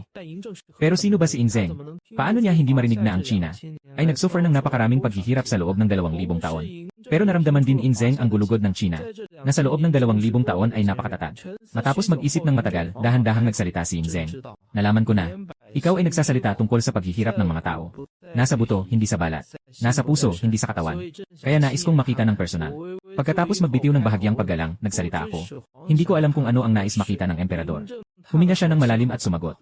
Nais kong makita ng personal ang kasalukuyan. Ano ba talaga ang kalikasan ng lupa ng China? Ang mandirigmang naghari sa buong mundo ay pinatay ang isang panahon ng mga emperador. Sa wakas, matapos ang 3 tanong at sagot, iniwan niya ang kayabangan ng isang emperador. Ang tingin ni Yingzeng ay lumampas sa aking likuran, para bang tumatagos sa pagitan ng yin at yang. Sa sandaling ito, ang anino ng dragon sa kanyang likuran ay biglang naglalaho at nagbabalik. Parang muling nagpakita ang tunay na dragon. Pagkatapos, ibinalik ni Yingzeng ang kanyang tingin sa akin at nagsalita. Isang utos ko noon. Milyong sundalo at mamamayan ng Qin ang nagmadaling pumunta sa hangganan upang itayo ang Great Wall. Kahit na ako'y mamatay, tiyak na kailangan kong pangalagaan ang ugat ng lupa ng Huaxia upang mapanatili ang pagkakaisa ng Huaxia. Nais ko noon ng mahabang buhay. Ngunit ang mahabang buhay ay isang malaking panaginip lamang. Kung makikita ko man ng aking sariling mata ang kasaganaan ng Huaxia sa loob ng 1,000 taon. Kahit na ako'y mahulog sa siyam na impyerno, ano ang masama doon? Wang Zeng ni hindi alintana na ang pangakong iyon ay may kapalit. Anong magiging halaga nito? Tumingin lang siya sa akin ng matalim. Alam ko na kung sakaling pumayag ako. Si Wang Zeng ay mapapasa impyerno magpakailan pa man. Hindi na makakalaya kailanman. Nang makita akong tahimik, muling nagsalita si Wang Zeng. Ako, kahit na hindi ko personal na naranasan ang sakit ng ating bansa, nakikita ko pa rin ang kasalukuyang kasaganaan ng ating China. Nagtayo ako ng Great Wall upang protektahan ang ating mga mamamayan. Ngayon, ang hiling ko lang ay kahit na pagkatapos ng aking kamatayan, kahit hindi na ako makapamuno at makipaglaban, ay naway mapanatili ko ang kaligayahan at kasaganahan ng ating China sa ilalim ng lupa. Nang sa ganon, mapanatili natin ang kapayapaan at kalusugan ng ating mga mamamayan. Kung ikaw ay pumayag ngayon, ayos lang. Ayaw mo na lang kung ayaw. Matapos magsalita, ang anino ng dragon sa likod ni Yingzeng ay halos naging konkretong anyo. Bawat salita ni Yingzeng ay parang isang huni ng dragon. Halos bawat huni ay nakakabaliw sa pagitan ng yin at yang. Direkta nitong naaabot ang puso ng bawat manonood mula sa Dragon Kingdom. Nais ni Yingzeng na makita ang muling pagsilang ng Dragon Soul. Sobrang niyang gustong makita kung hanggang saan na. Pag-unlad ng China ngayon, walang nakakaalam sa live stream kung ano ang mangyayari sa presyo ng kaluluwa ni Yingzeng sa Nine Nether. Sila ay patuloy na nagsasabi, "Mahal na emperador, tanggapin mo ang aking pagsamba." Walang kapantay ang pagkabigla ng bawat isa sa 80 milyong manonood. Napakalakas ng kapangyarihan ng dragon ng aming ninuno. Bawat salita ni Zeng ay nagdudulot ng matinding alon sa mga manonood. Parang may nakatayo na anyo sa puso ng bawat isa. Sa loob ng interogasyon, pagkatapos mabigkas ang huling pantig ni Zeng, halos matanggal na ng dragon energy ang mga runa sa ilalim ng kanyang mga paa. Ngunit dahil walang nakapansin sa pagkakahiwalay ng dragon energy, kaya naisip ni Zeng na ang impyerno ay hindi na niya mapipigilan pa ang sarili. Ako ay malalim na huminga. Alam kong malaya nang makakalabas si Zeng. Ngunit hindi siya pumili na sumira sa kanyang piitan. Kaya tumango ako at malalim na nagtanong, kailangan bang tingnan ito ng unang emperador? Sa oras na ito, ang mga Diyos at demonyo sa mga tagapanood ay nakatitig din sa akin. Gusto rin nilang malaman kung ano ang magiging resulta ng pagdinig na ito. At ang 10 hari ng impyerno ay mukhang galit na galit pa rin. Naiinis sila sa aking pagbabago sa proseso ng paghatol. Alam din na hindi siya makikialam ng labis. Samantala, si Zeng ay nagsalita ng may matibay na tono. Ako ay tiyak na makikita. Habang nagsasalita siya, ang kanyang dragon na kapangyarihan ay hindi nabawasan. At ang kapangyarihang ito ng Huaxia ay nagtipon ng tinig at pananampalataya ng 14 na milyong mamamayang Huaxia. Anumang nais gawin ni Zeng sa sandaling ito, ay kumakatawan din sa 14 na milyong mga anak ng Huaxia. Kaya't napagpasyahan kong igalang ang pagpili ni Zeng. Kaya't nagsimula akong magsalita. Haring Shai Huang, maaari ko bang hiramin ang Jade Seal ng dakilang Qin? Nang marinig ito ni Zeng, kumunot ang kanyang noo. Patay na siya ng mahigit 2,000 taon. Paano pa magkakaroon ng Jade Seal ng kaharian? Ang traspasong Jade Seal ay palaging simbolo ng kapangyarihan sa laban para sa trono ng mga nagdaang henerasyon ng mga emperador. Pagkatapos mamatay ni Zeng, tiyak na hindi magdadala ng siyam na kailaliman. Kung sakaling may dala siyang traspasong Jade Seal, sa 3 mundo at 6 na daigdig walang makakakulong. Ang dakilang ancestral dragon ng China, ang bigla kong paghingi ng seal, ay nagdulot kay Zeng nang hindi malaman kung paano sasagot. Sa susunod na sandali, diretsong kong ginawa sa harap ni Zeng. Gamit ang mahika, nilikha ko ang isang Jade Seal. Umiti si Zeng nang makita ito at bahagyang tumango. Naintindihan niya agad ang ibig kong sabihin. Sa katunayan, ang usapan sa mundong ito ay magkaiba sa nakaraan at kasalukuyan. Kaya kailangan ng espesyal na paraan ang programa. Hindi pwedeng hayaan ang mga mortal na malaman ang tungkol sa 3 mundo at 6 na daan. Kaya't muli akong nakipagtulungan kay Zeng para sa palabas. Kung kailangan mo ng selyo ng Jade, kunin mo na. Pagkasabi nito, itinaas ni Zeng ang kanyang kamay. Sa isang kisap mata, ang peking selyo ng Jade ay pinagsama ni Zeng gamit ang dragon na enerhiya. Naging katulad dito ng tunay na selyo ng pamana. Matapos ang pagdagdag ng dragon na enerhiya, ang peking selyo ng Jade ay umiikot sa aking kamay. Naramdaman ko itong napabigat na parang libu-libong kilo. Si Zeng ay interesado akong tinitingnan. Iniisip niya kung ano ang gamit ko sa peking Jade Seal na ito. Pagkatapos ng lahat, narinig lang niya na mabilis ang pag-unlad ng teknolohiya sa mundo ngayon. Sa huli, chismis lang yon. Hindi pa niya ito personal na nakita. Kaya hindi niya alam kung ano talaga ang live broadcast. Kaya hindi rin niya maintindihan kung ano ang ipapahayag ko sa mga tao gamit ang Jade Seal. Huminga ako ng malalim at sinimulang pagmasdan ang Jade Seal. Pagkatapos, ginamit ko ang Jade Seal bilang tagapamagitan. At ginamit ang dragon energy ni Zeng upang buksan ang hadlang ng yin at yang na ito sa loob ng 1,000 taon. Susunod, balak kong dalhin si Zeng sa mundong mortal upang masilayan ang kasalukuyang kagandahan ng Huaxia. Ngunit ang amaterasu ng Inazuma ay nagpakita ng takot. Dahil sa lahat, paano makakaharap ang kapangyarihan ng Huaxia sa mga maliliit na Diyos? Pagkatapos, itinaas ko ang Jade Seal at malakas na binigkas ang mga salita. Ako'y humihiram ng Jade Seal ni unang emperador. Humihiram ng Jade Seal ng kaharian. Para sa aking mga susunod na henerasyon ng mga anak ng China, humiling ng isang maringal na panahon. Pagkatapos kong sabihin ito, bigla kong hinampas pababa ang Jade Seal. Ang Jade Seal ay nagdulot ng mga alon ng ito ay tumama sa ibabaw ng mesa. Biglang tumigil at nanigas ang mga alon. Pagkatapos ay biglang nabasa. Ang hampas ko ay sumira sa hadlang ng yin at yang. Pagkatapos ay dinala ko si Zulong sa paglipas ng puwang ng panahon. Nasa kalangitan ng mundong ito. Pagkatapos ay itinuro ko ang nasa ibaba. Huangdi, tingnan mo, ito ang lungsod ng Chang'an mula sa 6 na dinastya. Sa ibaba ay isang makasaysayang modernong lungsod. Sa kalye, puno ng mga sasakyan at tao. Pagkatapos ay ipinaliwanag ko kay Zeng. Narito ang lungsod ng Chang'an mula sa mga huling dinastya. Kahit na nagkaroon ng maraming digmaan. Ngunit muling bumangon mula sa apoy. Ngayon ay mas masagana at maganda pa. Nang makita ni Zeng ay hindi maiwasang humanga. Ang matataas na gusali ay mas kahanga-hanga pa kaysa sa Epang Palace. Siyempre, si Zeng ay isang tao mula sa Warring States. Hindi niya pa nakita ang ganitong modernong tanawin. Kaya't hindi niya maiwasang ma-shock. Pagkatapos, dinala ko siya sa lungsod ng Hue. Ang tanawin dito ay lalong nagbigay kay Zeng ng labis na pagkabigla. Hindi kami nagtagal. Dinala ko si Zeng sa ibabaw ng Dragon Capital ng Huaxia. Mula sa himpapawid, tiningnan namin. Isang mahabang kalye ang humahati sa buong lungsod. Napapalibutan ito ng mga kalye na masikip at nag-ugnay sa lahat ng direksyon. Masayang-masaya si Zeng habang tinitingnan ang masikip na populasyon. Sa dinastyang Qin, ang populasyon ay kapangyarihan sa produksyon at lakas pangdigma. Kaya nang makita niya ang napakaraming tao, hindi niya mapigilang maramdaman ang kagalakan. Dito ako nagsalita at nagpakilala. Ito ang aking Huaxia, ang kasalukuyang kabisera, Longdu. Ang kalye na tumatawid sa buong lungsod ay tinatawag na Chang'an Street. Doon ay ang banal na lugar kung saan hinahabol ng marami ang kanilang mga pangarap. Naipon dito ang hindi mabilang na mga dakilang tao. Ito ang lugar na pinakamatindi ang kompetisyon ng mga iskolar. Malapit nang matapos ang unang pagsusuri. Pagkatapos, pinangunahan ko si Zeng upang tanawin ang mga hangganan ng China. at pahalagahan ang mga lokal na kultura at tradisyon. Sa bawat lugar na aming pinuntahan, ikinumpara niya ito sa dakilang Qin na nasa alaala niya. Ang laki ng pagbabago ay hindi niya maiwasang humanga na iba na ang panahon. Pati ang teritoryo ng kasalukuyang Dragon Nation ay mas malaki kaysa sa panahon ng Qin. Ito ang lalong nagpapaalala sa kanya ng paglakas ng China. Nang isama ko si Inzeng sa paglalakbay sa panahon, at makarating kami sa ibabaw ng malawak na taniman ng palay sa timog. Nagulat si Inzeng nang makita ang mga buti ng palay na puno at malulusog na sumasayaw sa hangin sa palayan. Hindi niya akalain na ang lupang ito ay kayang magbunga ng ganito karami. Hindi maiwasan ni Inzeng na maghanap sa kanyang alaala. At naalala niya na noong panahon ng Qin, tinawag ang lugar na ito na lupain ng mga barbaro, na puno ng lason at salot. Ngayon, dito na ang maraming henerasyon ang nagdaan, ng mga siyentipiko at iskolar na nagsikap at nagsakripisyo upang mapaganda ito. Naging isang malawak na lupain na puno ng palay at isda. Gamit ang mahika, ipinakita ko sa hangin ang isang klase ng palay. Pagkatapos, dinala ko ang klase ng palay kay Inzeng. Emperor Qin. Ito ang isang dakilang tao sa kasalukuyan, na nagsikap at nagsakripisyo upang mapabuti at mapalago ang mataas na ani ng palay. Ang ani ng palay ay maaaring umabot ng 1,000 kilo bawat mu. Biglang namangha si Inzeng at pinalaki ang kanyang mga mata. Bahagyang nakapanghihina ang mga kamao niya at nanginginig. Hindi ka nagsisinungaling. Ipinikit ko ang kaliwang kamay sa likod ko at tahimik na sinabi. Siyempre, hindi ito kasinungalingan. Makinig ka sa aking matibay na paninindigan. Masigasig na tumango si Inzeng. Kaya ang sinasabi mong dakilang tao ay tunay na taong banal. Ang kaharian ng dragon ay palaging nagbibigay halaga sa pag-imbak ng pagkain. At ang dami ng pagkain ay pundasyon ng lakas ng isang malaking bansa. Bilang isang dakilang emperador ng lahat ng panahon, si Inzeng ay higit na nakakaunawa sa kahalagahan ng pagkain kaysa sinuman sa kasaysayan. Kaya naman siya ang pinakahinahangaan na dakilang tao na nagpaangat ng ani sa mga palayan. Sayang, hindi ko sinabi kay Inzeng ang pangalan ng dakilang tao na yon. Siyempre, hindi na nagtanong pa si Inzeng. Hindi siya tao na masyadong nag-uusisa. Bukod dito, bakit kailangan pang makilala kung nagkita? Kung hindi naman nagkakilala, bakit kailangang magkaalam? Basta't lahat tayo ay tao ng Dragon Kingdom. Lahat tayo ay dapat magsikap para sa kasaganaan ng Dragon Kingdom. Lahat sila ay mga inapo ng makapangyarihang dragon.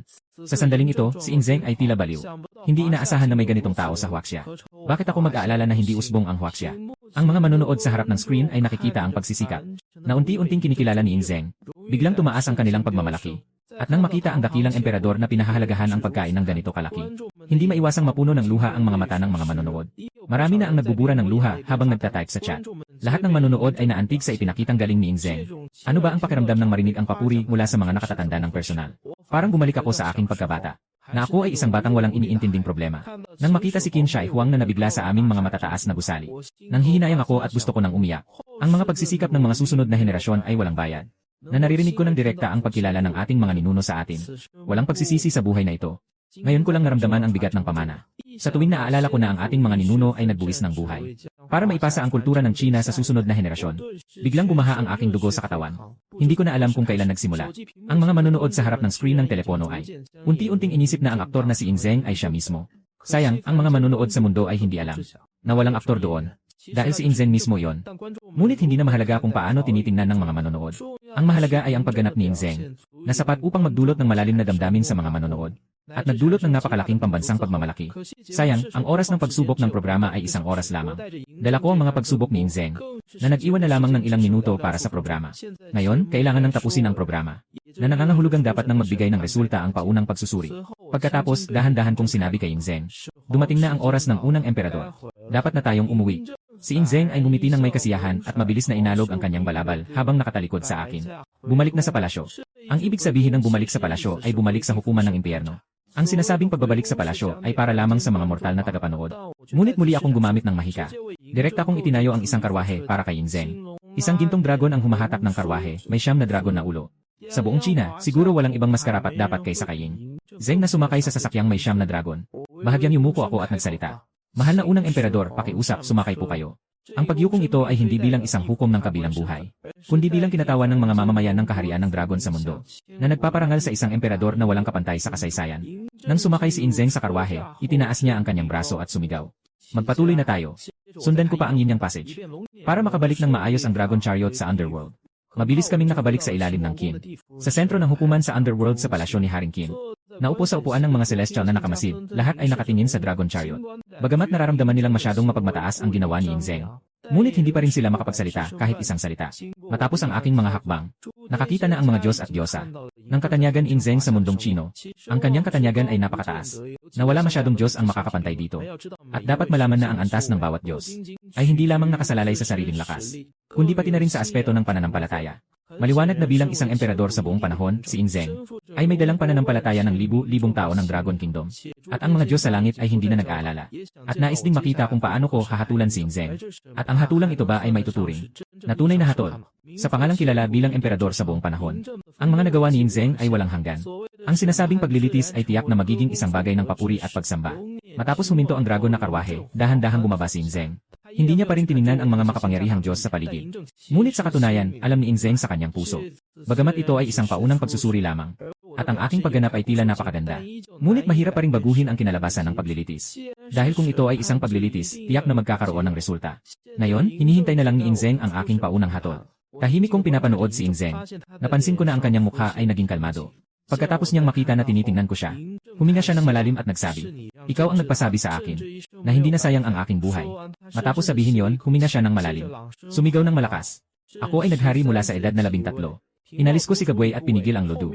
Pagkatapos, pinagsama-sama niya ang 6 na estado at naging isang bansa. Muling nagtayo ng Great Wall. Pinoprotektahan ng bansa mula sa labas ng Great Wall. Bago ako mamatay, nais kong pangalagaan ang mga mamamayan ng China. Pagkatapos ko mamatay, nais ko ring pangalagaan ang mga bundok at ilog ng China. Nabanggit ni Zeng ang bahagyang huminto. Pagkatapos ay biglang sigaw. Ako ay nagnanais na ang China ay manatiling nakatatak sa kasaysayan magpakailanpaman. Kaya't ako ay may nagawa ngunit walang kasalanan. Hindi ko tinatanggap ang anumang hukuman. Nang marinig nila ang salitang ito mula kay Zeng, agad na isinara ng Bullhead at Horseface ang video recording upang maiwasan ang hindi pagkakatugma sa makaluma at makabagong usapan. Nakita ng mga tao sa mundo ang eksena ng programa. Napansin ng mga tao na biglang natapos ang pagre-record ng programa. Mabilis na nag-react sina Yindalu, Yin Simeng at iba pang mga tagapamahala. Inayos ang pagtatapos ng unang palabas ng usapang sinauna at makabago. Makaraan ng kalahating minuto, lumabas si Yin Simeng sa harap ng mga manonood. Pinagpala ang 5,000 taon ng China. Hindi mabilang ang mga bayani, mandirigma, emperador at mga general. Ang kanilang mga gawa ay nananatiling alala magpakailanpaman. Bumalik tayo sa kanilang panahon. Saksihan natin ang kanilang karisma. Ito ang programa na nag-ugnay ng nakaraan at kasalukuyan. Tapos na ang ating programa ngayon. Abangan ang susunod na schedule ng palabas, abangan nyo. At sa pagkakataong ito, inihayag ko na ang paglilitis kay Zeng. Ang Emperador Qin Shi Huang. Linisin ang buong mundo, sakupin ang lahat ng kalawakan. Pag-isahin ang bansa, magtatag ng pangmatagalang pamana. Isulat ang isang panitikan, isang sasakyan ang gamit. Magpatayo ng Great Wall, labanan ang mga Huns. Ang malaking pagkakaisa ng China ay nagsimula kay Zeng. Nang huminga ako ng malalim, sabi ko agad. Sa buong buhay ni Emperor Qin, walang mali sa kanyang kabutihan. Sa tingin ko, nag-iwan siya ng napakalaking ambag para sa mga susunod na henerasyon. Hindi pwedeng padalos-dalos ang paglilitis. Kaya dapat magkaroon ng ikalawang paglilitis. Hindi lang iyon, kailangan ding pakinggan ang opinyon ng mga tao sa mundo. Pagkatapos ng mga salita, agad itong nagdulot ng hindi pagkakasiya ng ilang mga diwata. At sina Amaterasu at Susanoo ay dahil sa unang natakot sa aking mahiwagang tunog ng kadiliman. Nag-aatubiling magsalita. Kasabay nito, isa sa mga hari ng impyerno. Ang hari ng pag-ikot ay nagingit-ngit at matalim ang tingin, malakas ang sigaw. 0.2 batang walang alam. Si Zeng ay buong buhay na naglunsad ng mga labanan at pumatay sa mga tao. Hindi mabilang ang mga kaluluwang nagdusa at namatay sa kamay niya, milyon-milyon pa. Paano niya mapapalampas ang ganitong pagmamadali sa paghuhukom? Sa aking palagay, kailangang parusahan si Zeng ng mahigpit. Ang salita ng hari ng pag-ikot ay nagsimula ng usapin sa ilang mga engkanto na may salungat na opinyon. Ang 10 haring yama at ang mga Diyos mula sa ibang bansa ay sabay-sabay na nagsalita upang sumang-ayon. Na nagtatangkang masusing suriin ang mga kasalanan ni Zeng. Walang takot akong sumagot. Bilang hukom ng unang emperador, ang paghatol ay aking tungkulin. Hindi ito dapat pakialaman ng iba. Nang marinig ito ng hari ng pag-ikot, agad siyang nagalit. Nakahanda na siyang sumigaw ng siya'y mapahinto. Sa ilalim ng mundo ng kamatayan, biglang umalingaw sa hukuman. Isang malakas na tunog ng matandang langit. Pinuno ng mga daan sa ilalim ng mundo. Isang Hualian Hongjun. Nang marinig ito, ang mga Diyos ay agad na nagmukhang seryoso. Kahit ang mukha ni Dao de Tianzun, naging seryoso na rin. Kabilang si Zeng na hindi nakaiwas sa bahagyang pagkunot ng noo. Dahil ang nagsasalita ay si Hongjun. Sa pagtatapos ng tula ng pagpasok, ipinahayag ni Hongjun ang utos ng batas. Pinahintulutan ang pagsubok ni Lin Hao bilang hukom. Sa paglabas ng utos ni Hongjun, kahit na ang 10 hari ng impyerno ay hindi nasisiyahan. Hindi sila naglakas loob na ipakita ito kahit kaunti. Natuwa ako sa narinig ko. Dahil sa utos na ito, magkakaroon ng malaking pagbabago sa paghatol kay Zeng. Kaya't hindi ako nag-atubiling. Agad kong inutusan ang mga espiritu na dalhin si Zeng pabalik sa bilangguan. Ngunit nang ang mga espiritu ay umabot sa 10 metro mula kay Zeng, hindi na sila naglakas loob na lumapit pa. Sa wakas, ang kapangyarihan ng unang emperador ay hindi basta-basta. Kaya ng 2 mababang antas na espiritu. Matapos silipin ang espiritong nasa harap niya, nagsalita si Zeng. Babalik na ako mag-isa. Matapos magsalita, nakatukod ang kamay si Zeng sa likod. At naglakad papunta sa direksyon ng impyernong kulungan. Sa aking paningin, unti-unting naglalaho ang likod ni Zeng. Maraming mga immortals ang nakakita na ang unang pagsusulit ay tapos na. Nagtapos na ang paglilitis at nagsialis na sila. Pagkatapos tignan ako ng masama ng hari ng bilog na puno. Nang hihinayang na nagbitiw ng inis at umalis. Ang unang paglilitis kay Emperor Qin Yingzeng ay tuluyang nagtapos. Kahit na maraming tao ang may mga puna tungkol sa akin. May mga hindi pagkakaintindihan sa mga hatol na ibinigay. Ngunit nang ibaba ang dekreto ni Hong Jun, wala na tayong magagawa kundi sumunod. Matapos ang unang paglilitis, hindi nagmadali si Amaterasu na umalis sa Hades. Walang ibang dahilan. Tungkol ito sa aking desisyon sa kaso ni Yingzeng. Labing di nagustuhan ni Amaterasu ito. Kaya pumunta siya sa kailaliman ng bilangguan at natagpuan si Xiangyu. Dapat malaman na si Xiangyu ay labis na kinamumuhian si Yingzeng noong siya ay buhay pa. Matapos mamatay, siya ay naging isang mabangis na multo. Kung alam niya ang aking opinyon sa paglilitis, hindi sila titigil ng basta-basta. Ngunit bilang Diyos ng isang maliit na lugar, walang karapatan si Amaterasu na pumunta sa bilangguan. Kaya lihim na nakipag-ugnayan si Amaterasu sa isa sa 10 hari ng impyerno, si Haring Rota. Hindi rin nasisiyahan si Haring Rota sa aking paghuhukom. Kaya't pareho silang nagkaisa tungkol dito. Isang galaw lang ni Haring Rota, tinawag niya ang 2 espiritu ng hukom. Agad na dinala ng 2 espiritu ang dumating si Amaterasu sa bilangguan kung saan nakakulong si Xiangyu. Matapos maging mabangis na espiritu si Xiangyu, si Yuji ang nagsilbing pantimbang. Kaya naging mas kalmado siya. Ngunit dati ay inatasan ko si Yuji ng trabaho bilang sekretarya. Kaya ngayon, labis na galit si Xiangyu. Nang makita si Amaterasu, agad na sumigaw si Xiangyu ng malakas. Tumigil si Amaterasu mga 10 metro ang layo mula kay Xiangyu. Natapos na ang unang paglilitis kay Yingzeng. Ang pangalang Yingzeng para kay Xiangyu ay parang isang mitsa. Nabiglang sumabog ang 1000 taong galit sa kanyang puso. Muling sumigaw si Xiangyu ng may galit.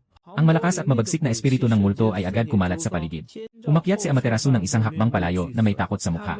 Hindi niya inasahan na ganito kalalim ang galit ni Xiangyu. Humigit kumulang 1/4 ng oras bago nakalma si Xiangyu mula sa kanyang matinding galit. Ang kanyang pulang-pulang mga mata ay nakatutok kay Amaterasu. Tila naghihintay ng susunod na sasabihin. Huminga ng malalim si Amaterasu at dahan-dahang nagsalita.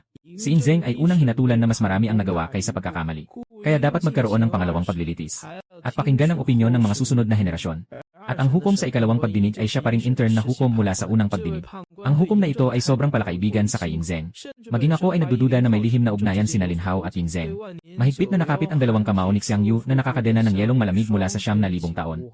Ang mga tanikala ay umuugong dahil sa panginginig niya. Naramdaman ni Amaterasu ang malakas na espiritu ng multo sa harap niya at nagpatuloy sa pagsasalita. At ang babaeng itinuturing mong pag-ari, si Yujai.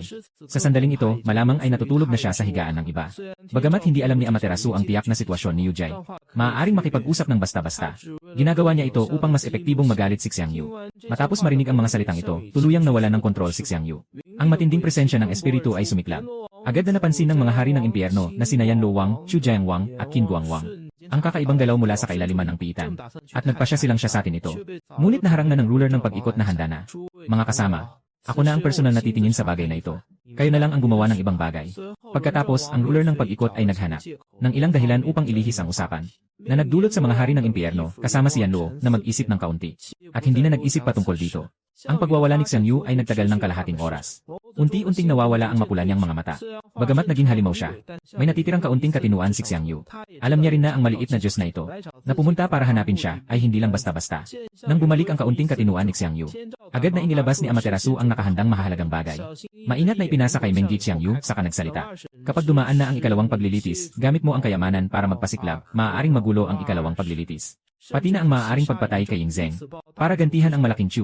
Matapos ang paglilitis kay Yingzeng, babalik ako sa bahay sa ilalim ng lupa. Matagal nang naghihintay si Eugene ng tsaan na inihanda ko. Alam niya na pumunta ako sa paglilitis kay Yingzeng. Siguradong kinakabahan siya sa loob. Normal lang na mag-alala siya sa aking kaligtasan. Bilang isang hukom, dala ko ang bigat ng 10 palasyo. Ang presyon mula kay Yama at sa iba't ibang mga Diyos. Talagang hindi madali. Umupo ako sa sofa at humigop ng tsaa. Sobrang nasisiyahan. May katulad ni Eugene na sekretarya na nag-aalaga. Ang galing pa sa sining ng tsaa. Nawala ang lahat ng stress kasabay ng bango ng tsaa. Sa mga dumalo sa tahanan ng mga immortal, hindi lumabas si Hong Jun. Si Dao Tianzun Laozi ang may pinakamataas na posisyon. Sumunod si Zenyuan Daxian. Mataas din ang posisyon ni Yang Jian, ang Diyos ng hustisya, at ng ibang immortal. Ngunit hindi sila gaanong makakatulong sa bagay na ito. Diretso kong nilaktawan ang 10 hukuman ng Yama at ang 3 Diyos sa ibang bansa. Ang pinakamainam na paraan sa ngayon ay ang pumunta sa Shaoyang Mountain at humingi ng tulong kay Laozi, ang Diyos ng moralidad. Nang maisip ko ito, umalis ako agad patungong Shaoyang Mountain. Hindi inasahan ni Eugene na alis ako ng ganito kabilis. Mainit pa ang tsaa sa tasa. Umalis na ako mula sa Jiuyu Underworld. Matapos ang kalahating araw, dumating ako. Kaagad na napansin ni Laozi ang aking presensya. Diretsong pagsasagawa ng mahika. Naramdaman ko lang na parang malabo ang paligid. Pagkatapos ng pag-ikot ng mundo, ay naipasa ako sa kanyang harapan. Sa malapit na pagtingin, lihim akong tumango. Ang dakilang Diyos ng moralidad. Nakasimple na parang karaniwang matanda sa mundo. Ngunit ang kanyang aura ay labis na pambihira. Pagkatapos ay nagbigay ako ng galang bilang isang batang hukom sa impyerno, si Linhao. Nagpupugay kay Dao de Tianzun. Ako'y tahimik na tumango at nagsabi na huwag na magbigay galang. Nakita ko na ang proseso ng unang paglilitis. Napahanga ako sa akin ni Laozi. Pagkatapos ay nagsimula siyang magtanong kung bakit ako nandito. Para sa susunod na paglilitis kay Yingzeng. Agad akong sumagot na. Pagkatapos, nagsalita ang matanda at sinabi na ang mga nagawa ni Yingzeng sa kanyang buhay ay hindi pangkaraniwan. Ngunit ang mga kasalanan sa kanyang mga kamay ay talagang napabigat. Kung hindi ito maayos na haharapin, tiyak na ang daan ng mga kaluluwa sa ilalim ng lupa ay magdudulot ng kaguluhan. Kung may mangyaring masama, hindi maiiwasan ng ilalim ng lupa ang pananagutan. Hindi ka rin makakaligtas sa pagsisisi ng langit. Ang mga salitang ito ng matanda ay tuwirang tumama sa punto. Direktang tinukoy nito ang susi. Bakit mahirap suriin si Yingzeng? Una, ang kanyang buhay ay alamat. Malaki ang kanyang mga nagawa, ngunit mabigat din ang kanyang mga kasalanan. Ang mga puwersa ng Daoismo, Confucianismo, at kanlurang Budismo, lahat ay nakatuon sa bagay na ito. Kaunti ang mga Diyos na kaibigan niya. Marami ang kanyang mga kaaway. Mayroon ding mga Diyos ng pagpatay na tapat sa dakilang kin na nagbabantay. Sa aking palagay, hindi ko nararamdaman na may kasalanan si Yingzeng. Ayaw kong bigyan siya ng malaking parusa. Ngunit siya ang nanguna sa pagsunog ng mga aklat at pagpatay sa mga iskolar noon. Kung talagang hindi siya mapaparusahan, sapat na ang hindi pagkakasundo ng mga Confucian. Ngunit mabuti na lamang at ang mga nagawa ni Yingzeng ay maliwanag sa lahat. Talagang nais kong makuha ang detalyadong gabay ni Laozi. Kaya taos pusong sinabi ko, pakiusap, ipakita mo sa akin, o dakilang guro. Wala akong masyadong personal na opinyon tungkol kay Yingzeng. Ngunit pinahahalagahan niya ang aking hindi pangkaraniwang pagkatao. Ang pagbibigay ng suhestyon ay simpleng usapan lamang. Para na rin makabuo ng magandang ugnayan. Tahimik akong nag-isip ng ilang segundo. Dahan-dahan akong nagsalita na maaari sanang isama si Yingzeng sa Great Wall. Nang marinig ko ito, bahagya akong nataranta. Ang Great Wall ay isang pandaigdigang pamanang kultura. Ang unang militar na proyekto ng Dragon Kingdom sa sinaunang panahon. Ang pundasyon ay personal na inutusan ni Shai Huang Yingzeng na itayo. Kung makakaugnay si Yingzeng sa Great Wall, napakaraming benepisyo. Una, hindi siya mapaparusahan. Para kay Yingzeng, walang sinuman sa mundo ang may karapatang humatol sa kanya. Kahit ang mga banal ay hindi. Pangalawa, pagkatapos makaugnay sa Great Wall, ang orihinal na patay na bagay na Great Wall ay unti-unting magkakaroon ng espiritu, upang maging mas masagana at maunlad ang mga susunod na henerasyon. Pangatlo, maaari nitong harangin ang mga salita ng Ten Kings of Hell, at ng iba pang mga immortal na may sama ng loob. Bagaman hindi iniintindi ni Emperor Qin Shi Huang kung paano siya huhusgahan ng mga susunod na henerasyon. Mahalaga sa kanya ang buhay ng mga karaniwang tao sa hinaharap. Kung tunay na makakaisa siya sa Great Wall, maaari niyang protektahan magpakailanman ang mga susunod na henerasyon. Saksi sa unti-unting pag-angat ng silangang leon. Unti-unting muling pagsigla at paglakas. Hindi sayang ang pagpunta mo sa akin para humingi ng gabay. Agad akong tumayo at muling yumuko, nagpasalamat sa dakilang langit sa paglilinaw. Lumipat ang eksena sa kabisera ng kaharian ng dragon ng Hilagang Bituin. Nasa dito ang punong tanggapan ng Central Li. Bago ang ikalawang pagdinig ni Yingzeng, kailangan ko munang makipag-ugnayan sa pinuno ng Central Li. Itakda na natin ang oras ng susunod na live broadcast ng Gujin. Pagkatapos ay ipapadala ko ang sarili ko sa inuupahang apartment. Buksan ang contact list sa telepono at tawagan si Insimeng. Magka-cooperate si Insimeng. Makipag-ugnayan siya sa akin ng normal. Ngayon, kahit si Insimeng o ang ibang deputy director ng SIHE, lahat ay mas binibigyang pansin ako. Sabi ko, plano kong ilunsad ang ikalawang episode matapos ang 5 araw. Pakiusap, tulungan mo akong ayusin ang oras. Ako lang ang bahala sa eksaktong pagre-record ng programa. Mabilis ang pagsasalita ko. Walang pagkakataon na makasagot si Insimeng. Pagkatapos kong magsalita, balak ko nang isara ang telepono. Mabilis na sumigaw si Insimeng ng ilang beses. Takot siyang kapag pinutol ko ay hindi na ako makokontak. Dahil dati ko na itong nagawa. Sumigaw siya sa telepono na maghintay sandali. Kailangan mo akong bigyan ng isang kopya ng ikalawang pagkakataon. Na detalyadong schedule at nilalaman ng programa. Sabi ko ng may malamig na tono, kung gusto mong tanggapin ang programang ito, ikaw ang hahanapin ko. Kung ayaw mong makipagtulungan, maaari akong maghanap ng iba. Pagkatapos kong sumagot, nagulat si Insimeng saglit. Agad siyang nag-adjust at nagsabing okay na rin yon. Hindi ko pinakialaman ang iyong schedule para sa programa. At siya ay tila nagmakaawa na tanungin kung maaari tayong magkita. Inimbitahan kita na uminom ng kape. Hindi ka ba magagalit kung maabala ng kalahating oras? Huminga ako ng malalim at pumayag. Ang maliit na bagay na ito ay maaari kong pagbigyan. Mahalaga si Insimeng para sa akin. Sa kabilang linya, narinig ni Insimeng na handa akong makipagkita. Sobrang excited na tumalon siya. Mabilis na sinabi ang address ng isang cafe malapit sa istasyon ng telebisyon. Siyempre, hindi lang siya nag-imbita sa akin para sa seryosong usapan. Mayroon din siyang sariling mga intensyon. Noong nakaraan, nagmalaki siya sa harap ng maraming bigating tao sa Central Station. Ngayon, ito na ang pagkakataon niya para ituwid ang mga bagay-bagay. Sa tingin niya, dahil sa kanyang medyo magandang itsura, tahimik na ugali at background ng pamilya, dapat ay mataas ang tsansa kong magtagumpay sa panghuhuli. Isang oras mamaya sa silid ng kape, ako at si Insimeng ay magkatapat na nakaupo. Tiyak ang aking layunin. Diretso tayong pag-usapan ang mga detalye ng ikalawang yugto ng programa. Nakita ni Insimeng ito. Hindi na siya makapagsalita ng iba. Nagsimula ang dalawa sa maraming maliliit na detalye ng programa. Sa wakas, itinakda ang programa sa susunod na Biyernes. Sa oras ng prime time ng alas 8 ng gabi, matapos pag-usapan ng trabaho, tumayo ako at umalis. Ngunit hinarang ako ni Insimeng. Nagtatanong siya ng may pag-aalinlangan kung maaari ba akong maglaan ng kaunting oras para makipag-usap. Hindi ko alam kung ano pa ang kailangan niya.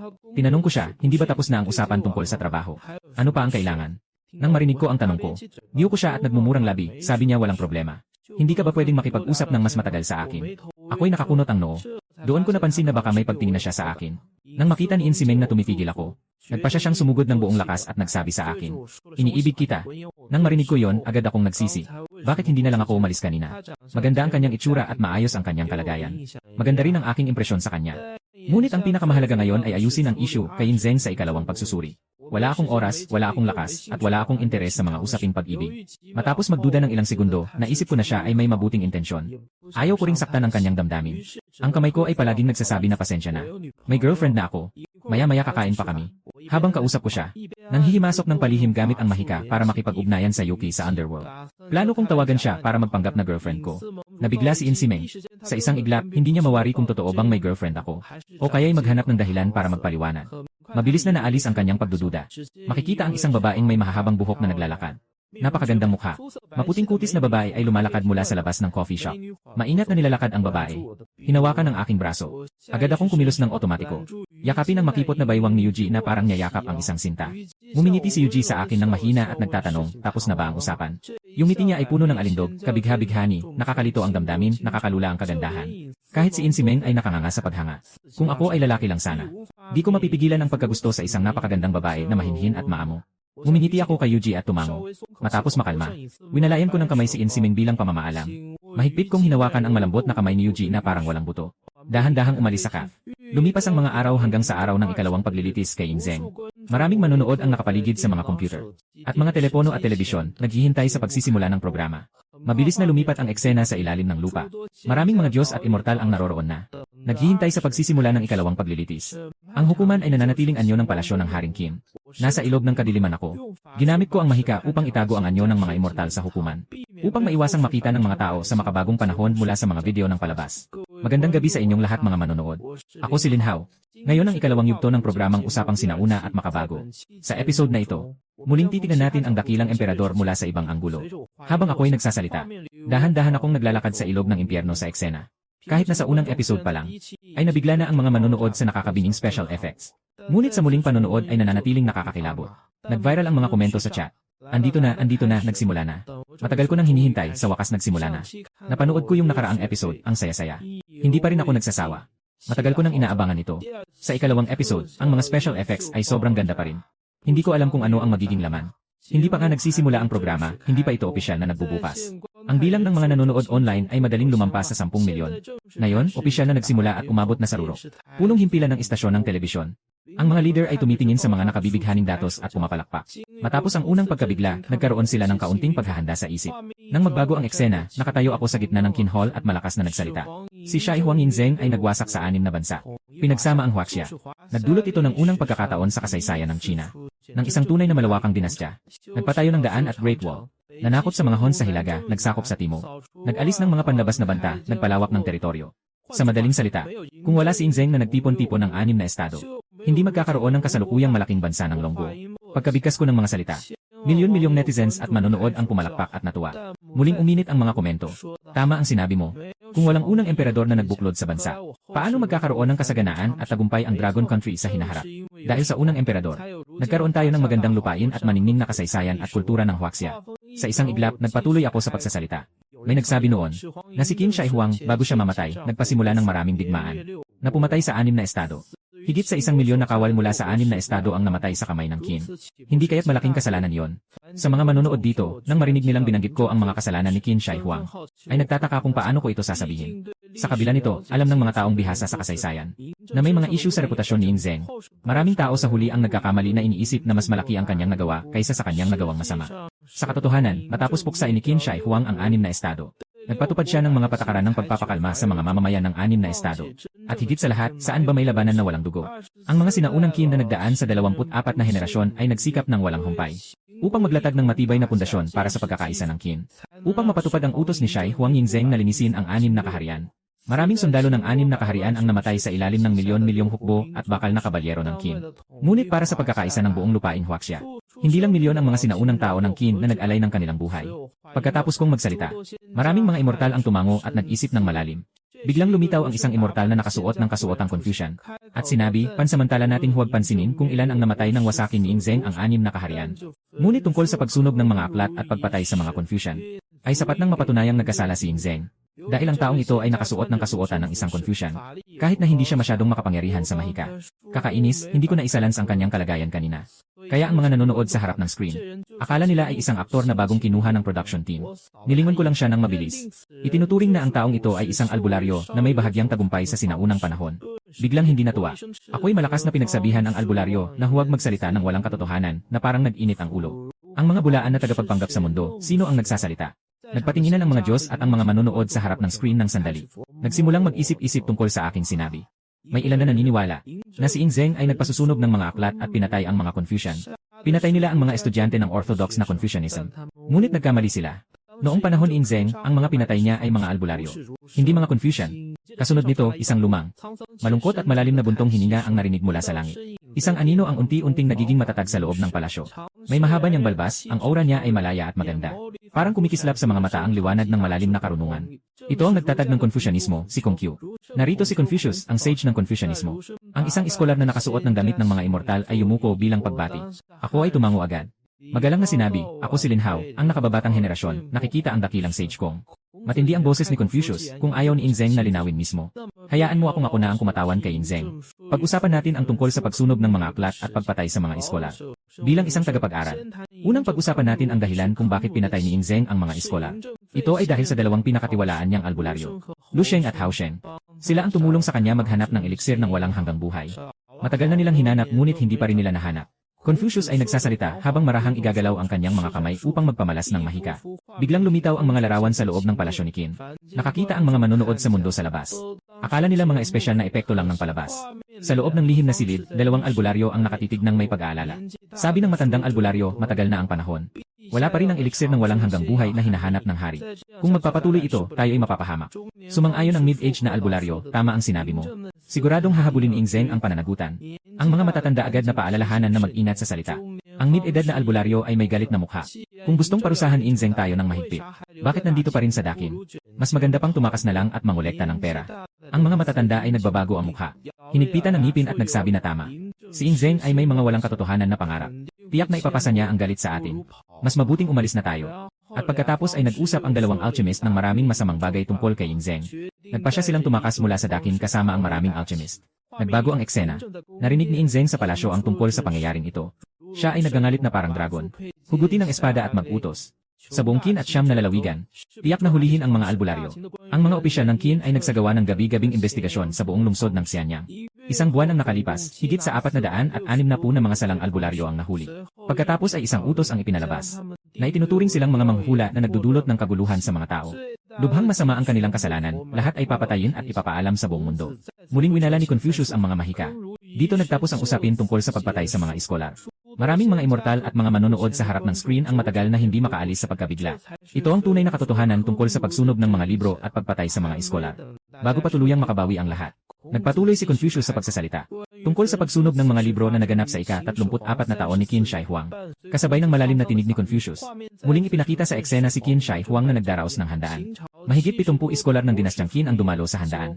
Sa kasiyahan, isang iskolar tumayo at labis na pinuri ang Qin dynasty, sinabing ibang-iba na ito ngayon. Ang sistemang panlalawigan ni Ing Zeng ay maaaring magtagal magpakailanman. Matapos marinig ito, labis na natuwa si Ing Zeng. Pagkatapos ay nagbago ang usapan. Isang iskolar na nagngangalang Chunyu ang tumayo, yumuko at nagsabing, mahal na hari. Ang dinastyang Xiang at Zhou ay nanatili sa loob ng maraming henerasyon. Dahil sa pamamahagi ng mga prinsipe, ipagpalagay na pagkatapos ng libu-libong taon, mahal na hari.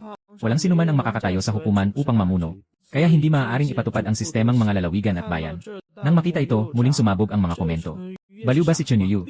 Pinatunayan ng kasaysayan na ang sistemang mga lalawigan at bayan ay nanatili ng higit sa 1,000 taon. Hindi inaasahan na. Hindi pinatawan si Ing Zeng ng parusa sa kasalanan ni Chunyu. Sa halip, pribado siyang nagtipon ng mga ministro sa gabi upang pag-usapan ang tungkol sa sistema ng mga lalawigan. Habang nag-uusap, lumabas si Lizzie at nagsabi na noon, ang Central Plains ay hindi pa nagkakaisa. Hindi natin pwedeng tingnan ang kasalukuyan gamit ang nakaraan. Pagkatapos, inilahad niya na ang mga Six Kingdoms ay may sobrang pagkakaiba-iba sa kanilang mga paniniwala. Sa kaisipan, pagkatapos mag-utos ang emperador, bawat pamilya ay sumusunod pa rin sa kanilang sariling paniniwala. Mahirap itong pag-isahin. Kaya iminungkahi ni Lizzie ang pagsunog ng mga libro. Maliban sa mga aklat ng tagasulat ng kasaysayan ng Qin, ang iba pang mga aklat na nakakapukaw ng damdamin ay sunugin din. Matapos pakinggan, matagal na nag-isip si Yingzeng. At sinabi ang isang salitang maaari. Nakuha ni Lizzie ang pahintulot. Nagsimula ng kumilos. Ito ang buong kwento ng pagsunog ng mga libro. Humina ako ng malalim. At nagbigay galang kay Kung Fu bilang pasasalamat. Siguro kong ay nagbigay liwanag sa mga susunod na henerasyon. Ako'y nagbigay galang. Ipinakita ni Confucius na huwag na akong magbigay galang. Bilang ama ng Confucianismo, iniisip niya ang kapakanan ng lahat. Siyempre ay ayaw rin niyang maliitin ng mga susunod na henerasyon ang Kaisar Shi Huang. Pagkatapos ay unti-unting naglalaho ang kanyang anyo. Tuluyang naglaho sa pagitan ng langit at lupa. Sa panahong ito, ang mahirap na tanong ay tinanong ng isang albularyo. Kahit nalaman na ang katotohanan, hindi pa rin siya mapakali. Nagbubunyag siya na si Yingzeng ay naghahanap ng isang ilusyon na paraan ng walang hanggang buhay. Isang karaniwang tao na nagsusumamo para sa walang hanggang buhay. Hindi ito makatwiran. Hindi ko siya pinansin. Sino ba ang ayaw ng walang hanggang buhay para sa mga mortal? Lalo na si Yingzeng na marami pang hindi natapos na mga hangarin at ambisyon. Tumingin ako ng diretsyo sa mga Diyos at sa 10 haring yama sa paligid. Matapang kong tinanong, ano ba ang kasalanan ni Shi Huang? Pagkatapos kong magtanong, naging tahimik ang buong hukuman. Hindi sinasadyang nais nilang magprotesta ang 10 haring yama at ang 3 Diyos mula sa ibang bansa. Ngunit sa isang iglap, naubusan siya ng mga salita at hindi makapagsalita. Bawat salita ko ay mahalaga at puno ng damdamin. Kahit ang mga albularyo na puno ng sama ng loob kay Yingzeng. Sa ganitong estilo ng paglilitis sa palasyo ng Qin, hindi rin makapagsalita. Matagal bago dahan-dahang nagsalita si Fang Shi. Si Yingzeng ay nagpatayo ng mga malalaking gusali, nagtayo ng Great Wall at epang palace na nagdulot ng paghihirap at pag-aksaya ng yaman. Tumingin ako sa kanya ng malamig. Naramdaman niyang nanginginig ang kanyang mga balahibo. Hindi na niya inangahas pang magsalita. Tahimik na umungol ang hari ng pag-ikot. Tahimik na nagbato ng mahika upang hadlangan ang aking presensya bilang hukom. Upang magkaroon siya ng lakas ng loob na harapin ako ng diretsyo. Ang alkemista ay mukhang matapang ngunit takot sa loob. Naramdaman niyang may tumutulong sa kanya. Agad na tumaas ang kanyang tapang. Malamig ang tinig, sinabi niyang dahil sa mabagsik na sapilitang paggawa ng dakilang Qin. Dahil dito, nagalit ang mga tao at nag-alsa laban sa Qin. Ang ganitong kalakaran ni Yingzeng ay hindi karapat-dapat na maging emperador ng tao. Pagkatapos ng kanyang kamatayan, dapat siyang magdusa ng iba't ibang pahirap. At hindi na muling makakapag-reinkarnasyon. Sa kanyang sigaw, parang may milyong kaluluwa sa ilalim ng lupa ang sumisigaw. Lahat ng ito ay dahil sa kabuluhan sa simula ng Qin na nagdulot ng kamatayan. Napansin ng mga kaluluwang namatay na biglang naging matindi ang estado ng albularyo. Practice, napansin ko na ito ay tiyak na pamamaraan ng hari ng pag-ikot. Practice. Kaya tumitig siya sa direksyon ng hari ng pag-ikot at nagalit na sinaway. Isang maliit at makitid ang pananaw na pugo sa pagitan ng bakod. Karapat-dapat pa bang makipag-usap tungkol sa pananaw? Inihambing ng praktis na hukom ang pugo sa pagitan ng bakod. Paano hindi magagalit ang hari ng pag-ikot? Ngunit ang live broadcast ng tatlong mundo ay napakahalaga. Kahit ang mga santo ay hindi pwedeng lumabag sa mga patakaran. Ang hari ng pag-ikot na nasa likod ng barrier ay hindi makapagsalita sa galit. Nakakapit ng mahigpit ang kanyang mga kamay sa harap ng mesa. Nang makita ang hari ng pag-ikot na nagpakita ng kabaliwan, ngumiti ako ng nakakatawa. Ngumiti sa gilid ng labi, mumuso, at nagpatuloy magsalita. Kung gusto mong pag-usapan ang tungkol sa pananaw, hayaan kitang malaman. Ano ang estratehiya ni Shi Huang Yingzeng? Si Shi Huang Yingzeng ay nagtatag ng kontrol sa timog na bahagi ng Huaxia.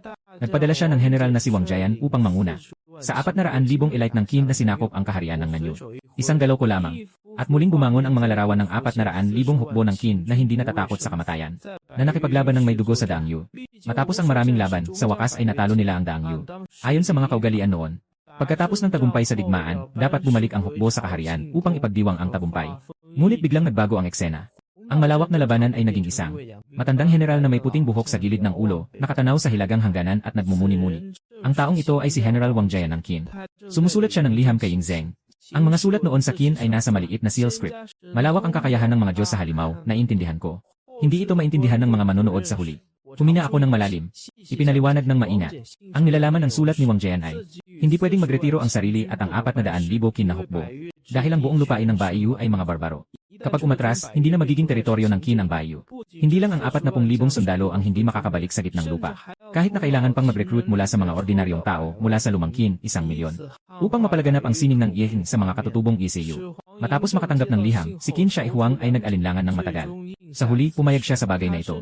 Alam niyang napakasakit para sa mga mamamayan na iwanan ang kanilang mga tahanan at pumunta sa mga barbaro. Para sa mga taong ito, napakasama nito. Kung maaari lamang, siyempre ayaw niyang makita ang mga tao na naghihirap sa paglayo sa kanilang bayan. Pero hindi niya magagawa iyon. Hindi kailanman magiging bahagi ng Huaxia ang lupain ng Baiksi. Lumipat ang eksena sa malawak na hangganan. Sa huling sandali bago maghiwalay sina Qin Shi Huang at Wang Jian. Nagtanong si Wang Jian, ang milyong hukbo ng Qin. May 40,000 na nakatalaga sa South Vietnam. 600,000 sa Hilaga para labanan ang mga Xiongnu. Kung dumating ang araw na may kapahamakan ang dakilang Qin, ano ang gagawin ng mga lingkod? Si Ying Zeng ay nakapako ang mga kamay sa likod. Malalim ang titig niya kay Wang Jian at matatag na sinabi, kung dumating ang araw na may kapahamakan ng Qin, hindi kayo dapat bumalik sa kaharian. Si Wang Jian ay parabang tinamaan ng kidlat, lumuhod ng matagal, at sumigaw ng isang malakas, mahal na hari. Ako ay isang tao mula sa Qin. Kung sakaling may kagipitan ng Qin, hindi ako magpapadala ng hukbo upang tumulong. Ako ay magiging pinakamalaking salarin sa kasaysayan. Malalim na humina si Ying Zeng. Lumiko at nakatayo ng nakatalikod kay Wang Jian. Dahan-dahang nagsalita na ang aking dakilang Qin ay maaaring masira. Ngunit ang mga Chino ay hindi maaaring masira. Kung sakaling mapuksa ang dakilang Qin, mananatiling buhay ang lahing Huaxia. Kung pamunuan mo ang 40,000 bakal na kabalyero pabalik sa kaharian, hindi na muling mapapasakop ang Timog Yu sa teritoryo ng Huaxia. Pagkatapos huminga ng malalim, siya ay lumingon at tinulungan si Wang Jian na nakaluhod sa lupa. Sabi niya, para sa buong lahing Huaxia, ang isakripisyo ko ang isang Wang. Ano ba naman iyon? Si Wang Jian ay umiiyak ng labis. Isang matandang general na lumaban sa digmaan sa loob ng dekada. Kahit na nataga ng espada, hindi siya umiyak ng kahit isang patak. Ngunit sa sandaling ito, umiiyak siya tulad ng isang taong nagluluksa. Kasama ang mga manonood sa harap ng screen na libu-libong taon mula ngayon. Ang ilang tao sa mga manonood ay ngayon lamang nalaman na si Shi Huang Ying Zeng ay handang magsakripisyo para sa kapakanan ng bayan. Maaaring isakripisyo ang sarili para establisher uma dinastya duradora para China, mesmo que seja tirano, ida. Y si no for tirano, ida. Esa corrigen de arriscar vida pelo Bendanao. Ay suficiente para quienes, os mais jovens, respetemos. A imigem comia y ficar turva. Os espectadores tam no conseguem distinguir si suas proprias grimas esto turvando viso. Disi os ifitos especies du programa esto encobrindo sus olos. Nes momento, ignovament comio y fala. Nang mamatay si Shi Huang, pinamunuan ni Xiang Yu at Liu Bang ang 2,000 sundalo upang wasakin ang lungsod ng Xianyang. Saan na kaya napunta ang milyong mga mandirigmang kinatatakutan ng 6 na kaharian noon? Namatay ang ikalawang emperador ng Qin matapos ang 15 taon. Sino pa ba ang makapagtatanggol kay Shi Huang? Bahagyang pinakalma ko ang aking damdamin. At hinarap ang hari ng reinkarnasyon sa loob ng hadlang, sinabi ko. Ngayon, sa tingin mo ba ay karapat-dapat kang makipag-usap sa akin tungkol sa pananaw ni Shi Huang Ying Zeng? Ang alchemist na nagdududa kay Ying Zeng ay natatakot na at nawawala ang kanyang isip. Kahit na siya ay nakapag-aral ng paraan ng walang hanggan. Hindi niya kayang labanan ang pagsalungat ng mga tao. Sa ilalim ng matinding presyon, ang kanyang mga mata ay namumuti. Dumudugo ang kanyang bibig. Inilipat ko siya mula sa lugar ng paghatol gamit ang aking mahika. Sa oras na ito, kahit ang mga mataas na Diyos ay, hindi maiwasang humalang ang respeto sa malawak na pananaw at kalooban ni Ying Zeng. Ako'y matapang na tumitingin sa mga Diyos sa langit. Ngumiti ng bahagya ang aking mga labi. Tungkol naman sa malawakang konstruksyon ng Qin, masasabi mong walang katotohanan ang pag-aaksaya ng yaman at pagsisikap ng tao. Ang palasyo ng Epang ay nagkaroon lamang ng pundasyon. Ang Great Wall ay nagsimula ng itayo noong panahon ng Spring at Autumn at Warring States. Si Qin Shi Huang Ying Zeng ay hindi higit pa sa nagpatupad lamang. Nagtutulungan ang mga pader ng iba't ibang bansa. Ang mga tao sa hinaharap ay mauunawaan ang kasaysayan ng Qin. Karamihan ay tumutukoy sa Shiji ni Simakian. At si Simakian ay isang tao mula sa kanlurang Han. Ang pagtatag ng bagong dinastya ay tiyak na may kasamang pagtanggi sa nakaraang dinastya. Kung pag-usapan ang malawakang konstruksyon, si Emperador Wu ng Han ay naging emperador sa loob ng 54 na taon. Sa loob ng 53 taon, siya ay nagpagawa ng mga libingan. Ito ang tunay na malawakang konstruksyon. Tumingin ako sa direksyon ng 10 huling hari. Dahan-dahang nagsasalita sa mga Diyos sa labas ng barrier. Sa tingin ko, si Qin Shi Huang sa buong buhay niya ay walang mali. Hindi na kailangang hatulan. Kahit nagkamali man, pwedeng ipalit ang kabutihan. Bago pa man ako magsalita, biglang sumiklab ang isang malakas na enerhiya mula sa kailaliman ng kulungan. Kasabay ng mga sigaw ng mga kaluluwa sa ilalim ng impyerno. Agad kong inutusan ang mga Nyuto at mamiyan na itigil ang livestream. Sa susunod na segundo, ang screen ng livestream ay naging malabo. Tulad ng nangyari nang matapos ang unang pagdinig. Sa pagkakataong ito, maaga nang naghanda si Insimeng para sa pagtatapos. Natapos ang pag-record ng video. Agad siyang lumitaw sa entablado. Ngumiti siya ng bahagya at sinabi na natapos na ang programa sa araw na ito. Abangan ang susunod na programa. Matapos sabihin ito, isinara niya ang live broadcast. Bumalik ang larawan sa hukuman sa ilalim ng siyam na impyerno. Sa panahong ito, nakakunot ang aking noo. Damang-dama ko ang napakalakas na hangin ng multo mula sa kailaliman ng kulungan. Ang matindi, mapanirang, at puno ng galit na enerhiya ng multo. Siyempre, nagmula ito kay Menggi, Xiang Yu. Noong araw sa kailaliman ng kulungan, gumamit ng mga paraan si Haring Rotasyon para marinig ni Xiang Yu ang mga tinig mula sa hukuman. Pagkatapos ay nagsanib puwersa si Natya at Amaterasu upang sirain ang 1,000 taong malamig na tanikala ng impyerno. Narinig ni Xiang Yu sa kailaliman ng piitan ang aking hatol kay Ying Zeng. Nag-alab ang kanyang galit at pinilit niyang putulin ang mga tanikala. Pinalaya ang libu-libong mga espiritu ng galit na nakakulong. Diretso silang pumunta sa hukuman. Pagdating doon, sumigaw siya ng malakas, walang alam na bata, puro kalokohan ang sinasabi mo. Ako si Xiqiu, ang haring mandirigma. Sa ilalim ng lupa, 1,000,000 kaluluwang nagdurusa ang naghihintay na kunin ang iyong buhay. Sumigaw si Xiang Yu ng matinding sigaw. May daladalang nakakatakot na espiritu. Hinampas niya ako ng malakas na kamao. Noong buhay pa siya, isang mandirigmang matapang na kaya niyang tapatan ang 100 tao gamit lamang ang isang laban. Pagkatapos mamatay, naging isang mabagsik na multo siya sa ilalim ng lupa sa isang madilim na kulungan. Sa pag-aalaga ng masamang espiritu, lalong lumakas ang kanyang kapangyarihan hanggang sa hindi ka panipaniwala. Hindi ako maaaring maging kampante.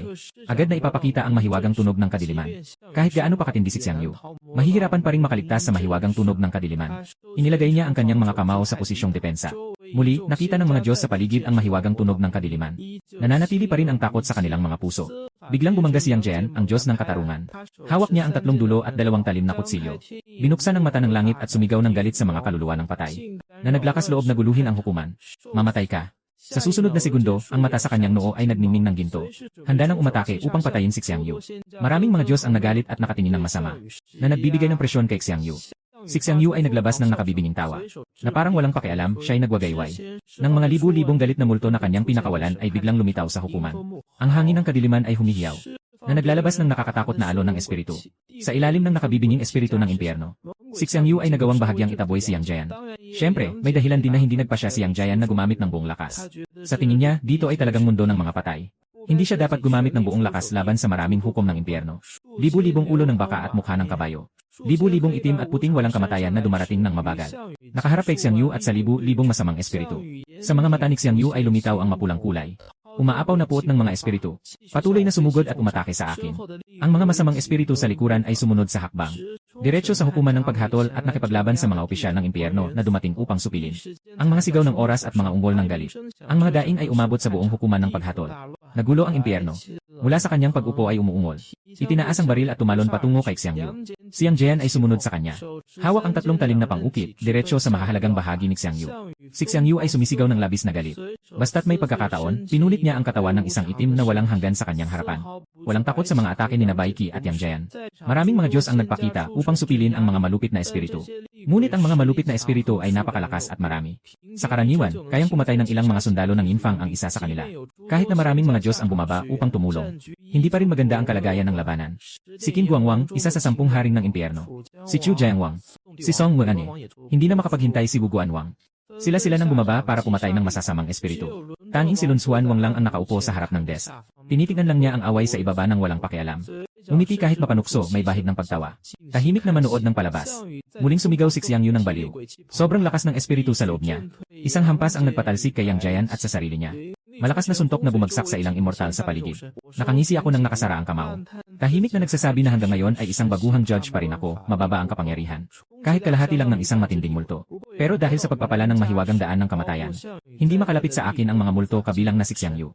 Pero ang mahiwagang daan ng kamatayan ay hindi madaling mapaghiwalay ang kaaway sa kaalyado. Kung magagamit ng walang pag-ingat, maaari nitong saktan ang mga Diyos at mga sundalong nakatayo sa ilalim ng lupa. Kaya hindi ko magamit ito. Ang dakilang Diyos ng moralidad, si Lao Zi, ay tahimik na nagsusumamo. Ang kaguluhan ni Xiang Yu ay may kaugnayan sa milyon-milyong tao. Mga kaluluwa ng mga biktima at milyong mga mortal sa hinaharap. Napakalaki ng karma. Kapag ang isang banal ay kumilos, tiyak na mahahatak ang karma. Si Confucius, ang banal ng Confucianismo, ay hindi magaling sa labanan. Kaya't siya ay nananatiling tagamasid sa laban. Nakita niyang hindi kayang talunin ni Bai Qi at Yang Jian si Xiang Yu. Sina Wang Chujiang, Wang Qinguang, at Wang Yanluo ay sabay-sabay na kumilos. Si Amaterasu ay gumamit ng kanyang kapangyarihan upang lumipat sa harap ni Xiang Yu. Sinabi niyang, narito ako upang tumulong sa iyo. Hindi pa natatapos ang kanyang sinasabi. Isang suntok ni Xiang Yu ang tumama sa dibdib ni Amaterasu. Walang katapusang matinding espiritu ng mga multo ang sumalakay sa kanyang katawan. Si Amaterasu ay sumigaw ng masakit at ang kanyang katawan ay naging pulbos. Ang kanyang orihinal na espiritu ay halos naubos ng espiritu ng mga multo. Hanggang sa mamatay, hindi niya naintindihan. Bakit biglang pinatay ni Xiang Yu siya? Dapat malaman na sa kailaliman ng piitan. Siya ang tumulong kay Xiang Yu na sirain ang Jiu Yu Hansu. Ngunit paano malalaman ni Amaterasu? Kahit naging masamang espiritu na, nanatiling mayabang si Xiang Yu. Matapos patayin si Amaterasu, naisip ni Xiang Yu ang tungkol sa. Kinuha niya agad ang maliit na tip na ibinigay niya noon. Nang buksan, isang mahabang espada ang lumitaw sa kamay. Ang Tenkumo no Tsurugi ay kilala rin bilang Kusanagi no Tsurugi. Isa ito sa 3 dakilang sandata ng Inazuma.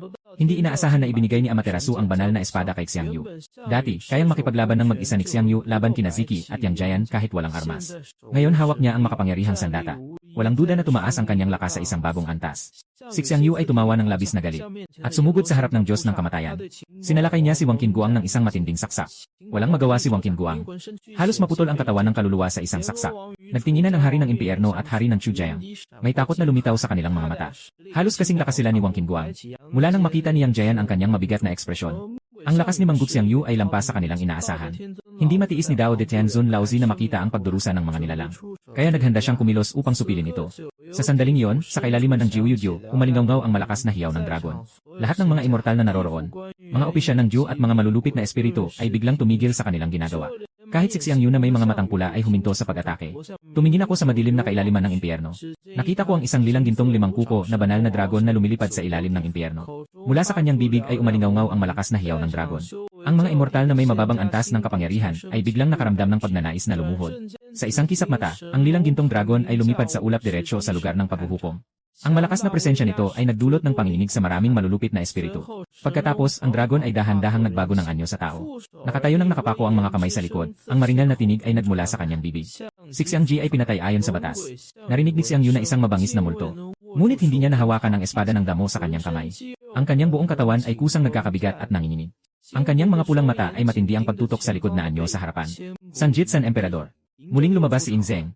Ang tiyan kong yun espada sa kamay ni Xiang Yu ay bumagsak sa lupa. Nakatingin ng mabuti ang mga mata sa likod ng dragon robe, nanginginig ang buong katawan. Mula sa mga siwang ng ngipin, naglabas ng dalawang salita. Aing Zeng, kung pag-uusapan ang pinakakinainisan ni Xiang Yu sa kanyang buhay, maliban kay Liu Bang na kumuha ng kanyang pamana, ito ay si Shai Huang Yingzeng. Si Inzeng ang nagpadala kina Lixin at Wang Jian upang pamunuan ang hukbo laban sa Chu, at sinakop ang kabisera ng Chu. Namatay din sa laban na yon ang lolo ni Xiang Yu na si Xiang Yan. Ang pamilya ni Xiang ay mga general ng Chu, nakasuot ng magagarang damit at mayaman. Nang bumagsak ang estado ng Chu, sila ay naging mga karaniwang tao. Mula pagkabata, labis na kinhatred ni Xiang Yu si Inzeng. Ang galit na ito ay nakaukit na sa kanyang buto. Ngunit habang hindi pa namamatay si Shai Huang, hindi siya makagalaw. Noong taong iyon, namatay si Inzeng sa daan pabalik sa Xianyang. Pagkatapos ay nag-alsa sina Chen Sheng at Wu Guang, nagulo ang buong mundo. Si Xiang Liang at Xiang Yu ay nag-alsa laban. Muling pinatay si Xiang Liang ni Qin General Zhang Han. Si Xiang Yu mula pagkabata ay pinalaki ni Xiang Liang, itinuturing siyang parang ama. Nang marinig ang balita ng kamatayan, pinagsama niya ang bagong galit at matagal ng hinanakit. Sa ulo niya ay nakaturo ang lahat sa ulo ni Inzeng at sa 1,000,000 kin. Sa walang katapusang panahon ng mga halimaw na multo, hindi nawawala ang galit na ito, kundi lalong tumitibay at lumalalim. Sa sandaling ito, gusto niyang durugin si Inzeng sa piraso. Pero hindi niya alam kung bakit. Nagmumura sa loob ang puso niya, pero hindi sumunod ang katawan niya. Hindi makalakad kahit isang hakbang. Ito ay takot na nakabaon sa buto. Dahan-dahang humarap si Inzeng. Sinalubong ang tingin niya si Xiang Yu at ang mga nakapaligid na multo. Ang mga masamang espiritu ay nanginginig at umatras. Ayaw nilang lumingon at tingnan siya. Biglang sumigaw si Xiang Yu. Kinuha ang tiyan kong Yun Jian at tumaga. Hindi hinugot ni Inzeng ang kanyang espada. Sa kanyang paningin, hindi pa karapat-dapat si Xiang Yu. Nakatayo siya na may mga kamay sa likod, ang dragon na enerhiya sa kanyang katawan ay umaagos. Naging isang purpura at gintong Diyos na dragon na sumugod kay Xiang Yu. Muling umalingaw ang malakas na hiyaw ng dragon. Itinaas ni Xiang Yu ang espada upang harapin ang pagsabog. Nanginginig ang buong hukuman. Ang lilang gintong liwanag ay bumalot sa buong paligid. Lahat ay pinisil ang kanilang mga mata. Matagal bago humina ang liwanag. Dugo ang tumutulo sa 7 butas ni Xiang Yu habang siya ay lumuluhod. Puno ng galit ang mga matang parang kampanilya niya. Ang tiyan kong Cloud Sword ay nakatago sa lupa. Ang talim ay nanginginig at humuhuni na parang humihingi ng awa. Sa harap ng Dragon Aura ni Inzeng, kahit ang 3 sacred weapons ng Inazuma ay kailangang sumunod. Walang ekspresyon si Inzeng. Ilang Purple Golden Dragon Auras ang naging mga bakal na tanikala, na mahigpit na nakatali kay Xiang Yu. Nang makita yon ng mga libu-libong malalupit na espiritu sa likod ni Xiang Yu, may mga lumuhod, may mga tumakbo ng mabilis. Hindi nagalit si Inzeng pero nagpakita ng kapangyarihan. Isang malamig na ungol. Lahat ng mga taksil na espiritu ay nayanig hanggang sa parang pumuputok ang kanilang mga puso't atay. Lumuha at lumuhod sa lupa. Nagmadaling nag-utos si Haring Yanluo na ikulong ang mga espiritong ito. Sumunod ang mga opisyal ng impyerno. Ginamit ang mga tanikala para pigilan ang espiritu at dinala pabalik sa bilangguan. Sa hukuman, mga demonyo ng impyerno, itim at puti. Ang mga katawan ng mga hukom sa impyerno ay umabot sa 10,000. Pati ang mga tagapagsalita ng mga Diyos ay namatay ng higit sa 10. Si Xiang Yu ay may walang laman na tingin, nakatali sa gitna ng hukuman. Si Wang Qingguang ay humahawak sa isang sugat na kalahating dangkalang haba. Lumapit siya at tinanong si Xiang Yu, "Bakit mo pinakawalan ng libu-libong masamang espiritu upang guluhin ang hukuman? Anong kasalanan ang nararapat sa paggawa ng walang bilang na pagpatay?" Tumaas ang ulo ni Xiang Yu. Walang nabawas sa pulang apoy sa kanyang mga mata. Nakangiting malupit, sinabi niya, "Mga talong hukbo, karapat-dapat ba kayong makipag-usap sa akin? Kahit bilang bilanggo sa ilalim ng hukuman." Nanatili siyang mayabang sa kanyang ugali. Walang makakapanatag sa kanya maliban kay Inzeng na naroon. Nagalit si Haring Qingguo at sumuka ng dugo. Ang sugat na mabilis na gumagaling ay muling pumutok. Tumawa si Xiang Yu ng malakas sa langit. Ang nagwagi ay hari, ang talunan ay tulisan. Bahala na kayo sa mga ito. Ngunit hindi ko inasahan na ang yumaong dako ay ganito ang takot sa mga malalakas. Biglang tumayo si Haring Yanluo. Mahigpit na tinanong si Xiang Yu. "Parang ayaw kang sumunod." Tumayo si Xiang Yu at hinarap si Yama. "Hindi ako sumasang-ayon sa hatol ng underworld. Si Inzeng ay isang malupit na tao. Hindi pinarusahan ang kasalanan niya, ako pa ang sinisisi. Dahan-dahan siyang lumapit. Kahit na nawala ang kanyang kapangyarihan. Pero nananatili pa rin ang lakas na nakakatakot. Naaalala ko pa ang pagbunot niya ng espada at saktong nakasugat kay Qin Guangwang. Natatakot pa si Yan Luwang at unti-unting umatras. Sabi niya, pinaparatang ko raw ang paggawa ng masama. Pero ang kasalanan niya, na pinatay niya si Ing Zeng, hindi ko kayang ikumpara. Umatras si Yan Luwang ng ilang hakbang. Hindi niya alam kung anong sasabihin. Sa pagkakataong iyon, nilapitan ko siya. Itinuturo ang ilong ni Xiang Yu at sumigaw, ano ka ba? Karapat dapat ka bang ikumpara kay Shai Huang Ying Zeng? Kahit na tight ang mga kalamnan ni Xiang Yu, tumakbo siya papunta sa akin. Ginamit ang lahat ng lakas niya para putulin ang kadena. Nakatayo ako sa harap niya nang hindi gumagalaw. Mahigpit na nakatali ang mga kadena sa kanya. Nasa harap ko, wala pang 5 sentimetro ang layo. Hindi na makausad kahit kaunti. Tumingin ako sa kanyang mga mata at sinabi, ikaw ay nagpapanggap na hukbong makatarungan. Ngunit gumagawa ng mga bagay na parang magnanakaw at mandaragi. Sa ugali mo, huwag mo nang ikumpara ang sarili mo kay Shai Huang. Mas higit pa si Liu Bang sa'yo ng daan-daang beses. Ginamit ko pa ang 2 taong pinakakinamumuhian niya para saktan siya. Tuluyang nabaliw si Xiang Yu. Sumisigaw ng walang humpay. Nakangisi ako at naglakas loob na gumamit ng mahika. Inabot ko ang kamay patungo sa kanyang noo. Isang liwanag ang kumislap, si Xiang Yu ay parang napabagsak na lobo. Bahagyang nakayuko sa lupa, hindi makapagsalita. Agad kong ipinagpatuloy ang pagsasalita noong una. Si Liu Bang ay kapwa pinadala ni Haring Chu Hui. Nagkasundo kayong ang mauunang makapasok sa Guanzhong ang magiging hari. Ngunit nilabag mo ang kasunduan. Hayaan siyang maging hari ng Shuhan. Ito ay kawalang paniwala. Ginamit mo ang pangalan ni Huan Wang upang planuhin ang pagpatay kay Qingzi Champion Song Yi at italaga ang sarili bilang general. Ito ay kawalang tapat. Inutusan ni Huan Wang na huwag magsunog, pumatay, o mang-agaw pagkatapos pumasok sa Guanzhong. Ngunit sinunog mo ang palasyo ng Qin at hinukay ang libingan ni Shai Huang para kunin ang mga kayamanan ng Qin. Pinayagan mong abusuhin ng mga tauhan mo ang mga tao at agawin ang mga babae ng bayan. Ito ay hindi makatarungan. Pinalayas mo ang emperador Yi mula sa Pencheng at itinayo ang sarili mong kabisera dito. Kinuha mo rin ang teritoryo ng harihan at inangkin ang lupa ng Layang at Chu para sa iyong sarili. Ito ay labag sa lahat ng moral. Ito ay hindi pagmamalasakit sa magulang. Lumakad ako ng isang hakbang pasulong at tiningnan si Xiang Yu na nakaluhod sa lupa. Anong karapatan mong makipagkumpara sa unang emperador sa isang taong katulad mo na hindi mapagkakatiwalaan, hindi tapat, hindi makatarungan, at hindi mapagmahal sa magulang? Wala kang karapatan. Ang mga salita ko ay parang kutsilyo na tumusok sa puso ni Xiang Yu. Isang bugso ng dugo ang lumabas sa kanyang bibig. Nakatingin siya sa akin, ang maliit na hukom ng impyerno. Hindi alam kung paano sasagot. Lumapit ako at patuloy na nagalit. Wala kang nagawang mabuti noong buhay ka. Sinunog mo ang palasyo ng Xianyang. Nawasak ang napakaraming kasaysayan. Napakasamang kasalanan ang pagpatay sa mga sumukong sundalo. Pinapayagan ang mga sundalo na abusuhin ang mga tao. Pagkatapos mamatay, nagiging mabagsik na multo. Nagpapakawala ng libu-libong malulupit na espiritu na gumulo sa hukuman. Pumapatay sa mga nilalang ng langit at mga opisyal ng impyerno. Dagdag na kasalanan. Ang ganitong mga kasalanan ay hindi dapat mapasailalim sa muling pagkabuhay. Magdurusa ng matinding parusa sa impyerno magpakailanman. Ang aking tinig ay parang kulog, na umalinggaw sa bawat sulok ng hukuman. Hindi ko nababanggitin ang mga ginawa ni Xiang Yu noong buhay pa siya. Ngunit ang pag-aalsa niya sa hukuman ay nagdulot ng galit ng marami. 100,000 opisyal ng impyerno. At ilang mga immortal ang namatay sa pag-aalsa na ito. Kung hindi siya parurusahan ng mahigpit, sapat na ang pressure na nararanasan ng impyerno mula sa mga immortal. Lalo na't malubha niyang nasaktan si Haring Qin Guang. Hindi rin magpapahinga ang mga hari ng impyerno na kaibigan niya. Walang tumutol sa hatol laban sa akin sa harap nila. Tumingin sa amin ni Xiang Yu ang hari ng reinkarnasyon ng may madilim na tingin. Tinawag kaming mga hangal. Tumaas ang ulo ni Xiang Yu. Unti-unting nawala ang pula sa kanyang mga mata. Umangat ang mga balikat niya. Naglabas siya ng tunog na hindi malinaw kung iyak o tawa. Matagal na siyang tumayo at malakas na sumigaw sa labas ng barrier. Ang hari na ito ay hindi susuko, ang kanyang kakayahan ay nakatali, ang kanyang katawan ay nakulong. Patuloy pa rin niyang naiutos ang hukbong espiritu sa ilalim ng lupa. Nakatingin ako sa napakalakas na espiritu ng multo sa paligid niya. Galit na sigaw, ano ang hindi mo matatanggap? Diretsong tinitigan ni Xiang Yu ako. Pagkatapos ay tumingin siya sa gitna ng palasyo ni Qin, kung saan nakatayo si Ing Zeng na nakapamiwang. Kung gusto mong mapaniwalaan ako, unang husgahan si Qin Ershai Huhai. Si Qin Ershai Huhai, kasama sina Zhao Gao at Li Si, ay nagbago ng huling habilin para mapalitan ang kanyang trono. Pagkatapos maupo, agad niyang pinatay ang mga kapatid niya. Napaka-maalalahanin at malupit ng paraan. 6 na kapatid at 10 kapatid na babae ay pinatay ng buhay. Walang natira na buo ang katawan. Si Li Si, Meng Tian, at iba pang mga ministro ay hindi nakaligtas sa kapahamakan. Sa panahon ng panunungkulan ni Huhai, maraming mga magsasaka ang pinilit na ayusin ang palasyo ng Afang at ang libingan sa Lishan. Para sa kasiyahan, nagtalaga ng 5,000 sundalo upang bantayan ang Xianyang. Pinapayagan ang mga lugar na magbigay ng supply ng pagkain at dayami. Hindi rin pinapayagang kumain ang mga taong nagdadala ng pagkain sa loob ng 300 milya mula sa Xianyang. Kailangan nilang magdala ng sariling pagkain. Bilang karagdagan sa sapilitang paggawa, lalong tumataas ang mga buwis ng mga magsasaka. Sa huli, napilitang magrebelde ang mga tao. Nakatango ako ng tahimik matapos marinig si Xiang Yu. Si Huhai ay may likas na kasamaan at may malubhang mga kasalanan. Dapat siyang parusahan ng matinding parusa, ang kaluluwa ay mawawala. Ngunit si Shai Huangying ay nagtrabaho para sa lahing huaksya sa buong buhay niya. Ngayon ay dapat suriin ang kanyang anak. Ayaw kong makita niya ito ng kanyang sariling mga mata. Huminga ako ng malalim at lumingon kay Ying Zeng. Sinabi ko, ang mga kasalanan ni Qin Ershi, Huhai ay labis na mabigat. Dapat na hatulan. Pakiusap, pansamantala munang umiwas si Qin Shai Huang. Ying Zeng ay nakatayo ng tahimik, nakapamaywang ang mga kamay. Tumingala sa langit, hindi nagsasalita. Walang nakakaalam kung ano ang iniisip niya. Si Bai Qi bilang isang matandang general ng Qin. Siyempre, pabor siya kay Ying Zeng. At hindi niya matiis na makita ang kanyang anak na hinuhusgahan. Nais niyang kumbinsihin pero hindi alam kung paano magsimula. Sa huli, ang sinabi lang niya ay pakiwas si Huang Bi. Si Yang Jian at maraming mga Diyos ay nakatingin kay Ying Zeng. Nais nilang malaman kung paano haharapin ng makasaysayang emperador na ito. Magpapakawala ba siya o lalabas para iligtas ang anak niya? Ngumingiti si Wang Lun na puno ng kasiyahan. Bagamat ang hatol ni Ying Zeng ay kailangan pang pag-usapan. Pero ang kasalanan ni Huhai ay tiyak na hindi pwedeng ipagkaila. Kahit gaano pa kalaki ang nagawa ni Ying Zeng, hindi niya ito mapapanatili. Ito ang talagang nais makita ng Ginoong Luan. Tinitignan ni Susanoo at Hades si Ying Zeng ng may kadiliman. Sila ay palaging nabibigo sa ilalim ng lupa. Matagal na silang naghahanap ng pagkakataon upang sirain si Qin Shai Huang. Basta't si Ying Zeng ay mangahas na magsalita ng kahit isang salita para kay Huhai. Hindi sila magpapatawad. Matagal na nag-isip si Ying Zeng at dahan-dahang ibinaba ang kanyang mga kamay sa likod. Ang tingin niya ay dumaan sa halimaw hanggang sa tumigil sa akin. Pagkatapos ay bahagyang ngumiti at nagsalita ng mahinahon.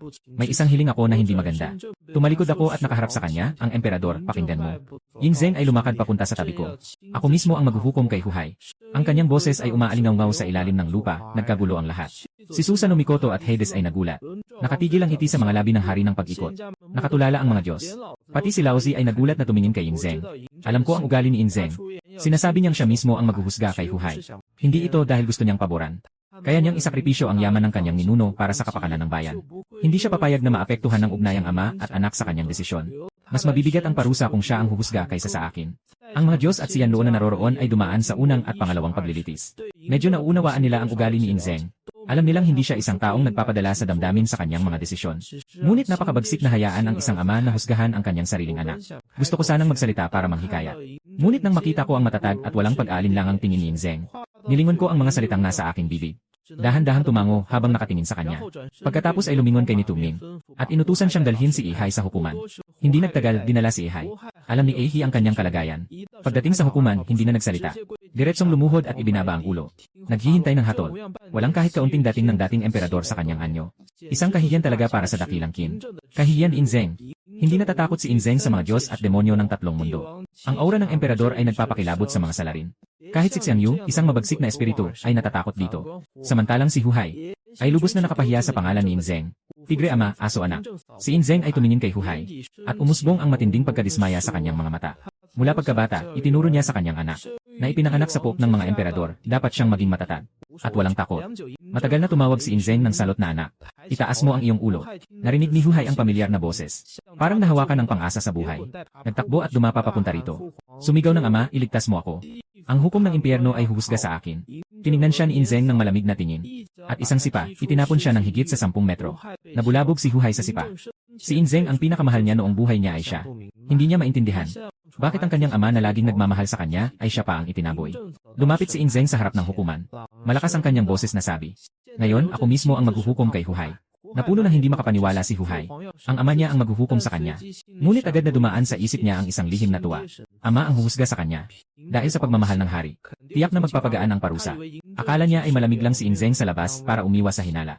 Nawala ang mabigat na alalahanin sa puso niya. Muling nagningning ang kanyang mga mata. Kasunod nito, umalinggaw ang maringal na tinig ni Ying Zeng sa hukuman. Si Qin Ershi, Huhai ay naghangad ng kasiyahan at nagtalaga ng mga traidor. Nagpataas ng mga sapantaha at buwis. Pinilit ang mga mamamayan. Dahil dito, ang mga tao ay hindi makatawid ng buhay. Ang kasalanang ito, nagpasiklab ng mga pagsasabwatan laban sa mga tapat at pumatay ng mga mataas na opisyal. Ang kasalanang ito ay dalawa. Pinamumunuan ang pag-uusig at pagpatay sa mga kapatid. Ang kasalanang ito ay tatlo. Nakipagtulungan si Lisi at Zhao Gao sa pagbabago ng huling utos. Nagtangkang agawin ang trono. Ang kasalanang ito ay apat. Apat na kasalanan ang dapat parusahan. Dapat hatulan si Huhai na mawalan ng kaluluwa. At hindi na muling makabangon sa buhay. Nang matapos ang kanyang sinasabi. Ang hukuman ay umuugong ng malalakas na kulo. Ang mga Diyos at mga opisyal ng impyerno ay nagulat na nakatingin kay Ying Zeng. Ang hindi muling pagsilang ay ang pinakamabigat na parusa sa impyerno. Walang iba pa. Kahit na siya ay napapalibutan ng apoy ng kasalanan. Ang mga taong may maraming dugo sa kanilang mga kamay ay hindi basta-basta hinuhusgahan ng hukom. Sa pinakamababa, magdurusa ng ilang libong taon bago muling ipanganak.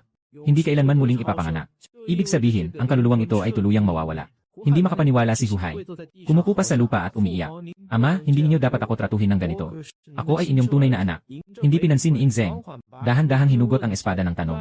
Habang dahan-dahang nilalakad, nilalapit niya si Huhay. Natatakot na nauupo si Huhay sa lupa. Patuloy na umaakyat sa likod. Nanghihingi ng tawad sa bibig. Anak na hari, patawarin mo na ako. Alam ko nang mali ako. Walang pakialam si Ing Zeng. Itinaas ang Tianwen Sword, pinagsama ang Dragon Key. Kapag nahati ang tabak na ito, tiyak na mapaparama ang kaluluwa ni Huhay. Nasa ganitong kalagayan na tayo. Wala nang silbi ang mga peke ni Huhay. Galit niyang sinisigaw si Ing Zeng, bakit ka pa nagawang ama? Kung hindi mo pinayagan si Zhao Gao na turuan ako magsulat at magpataw ng mga batas sa bilangguan. Hindi ako matutokso niya. Hindi inasahan ni Ing Zeng na ang kanyang minahal na anak ay sasaway sa harap niya. Sa sandaling ito, wala siyang galit sa kanyang puso. Tanging pagsisisi lamang. Isinara niya ang kanyang mga mata. Walang pag-aalinlangan na pinabagsak ng Tianwen Sword. Ang libu-libong sinag ng dragon ay naghasik ng lagim. Ang kaluluwa ni Huhay ay naglabas ng matinding sigaw. Nawala ang kanyang kaluluwa sa kadiliman ng Jiuyu. Tahimik na ibinalik ni Ing Zeng ang espada sa kanyang talukbong. Hindi nagsasalita. Pagpatay kay Huhay gamit ang espada. Dahan-dahan nilakad ni Ing Zeng papunta sa labas ng hukuman. Ang likod ng kanyang dragon robe ay nagmumukhang napakalungkot. Tumingin si Xiang Yu sa kanyang likod. Walang lakas na napasubsob sa hukuman. Si Huang Di Ing Zeng. Gamit ang kanyang mga gawa, napabilib niya ang lahat ng naroroon. Yung mga 10 Kings of Hell na may bahid ng reklamo at ang mga banyagang Diyos. Sa ngayon, wala na silang masasabi. Umalis na ang mga 10 Kings of Hell at ang mga banyagang Diyos. Sa malaking hukuman, ako na lang mag-isa. Biglang umaalingaw ang malayong tinig sa aking isipan. Ding, natuklasan na ang host ay matagumpay na nakapaghatol kina Huhay at Xiang Yu.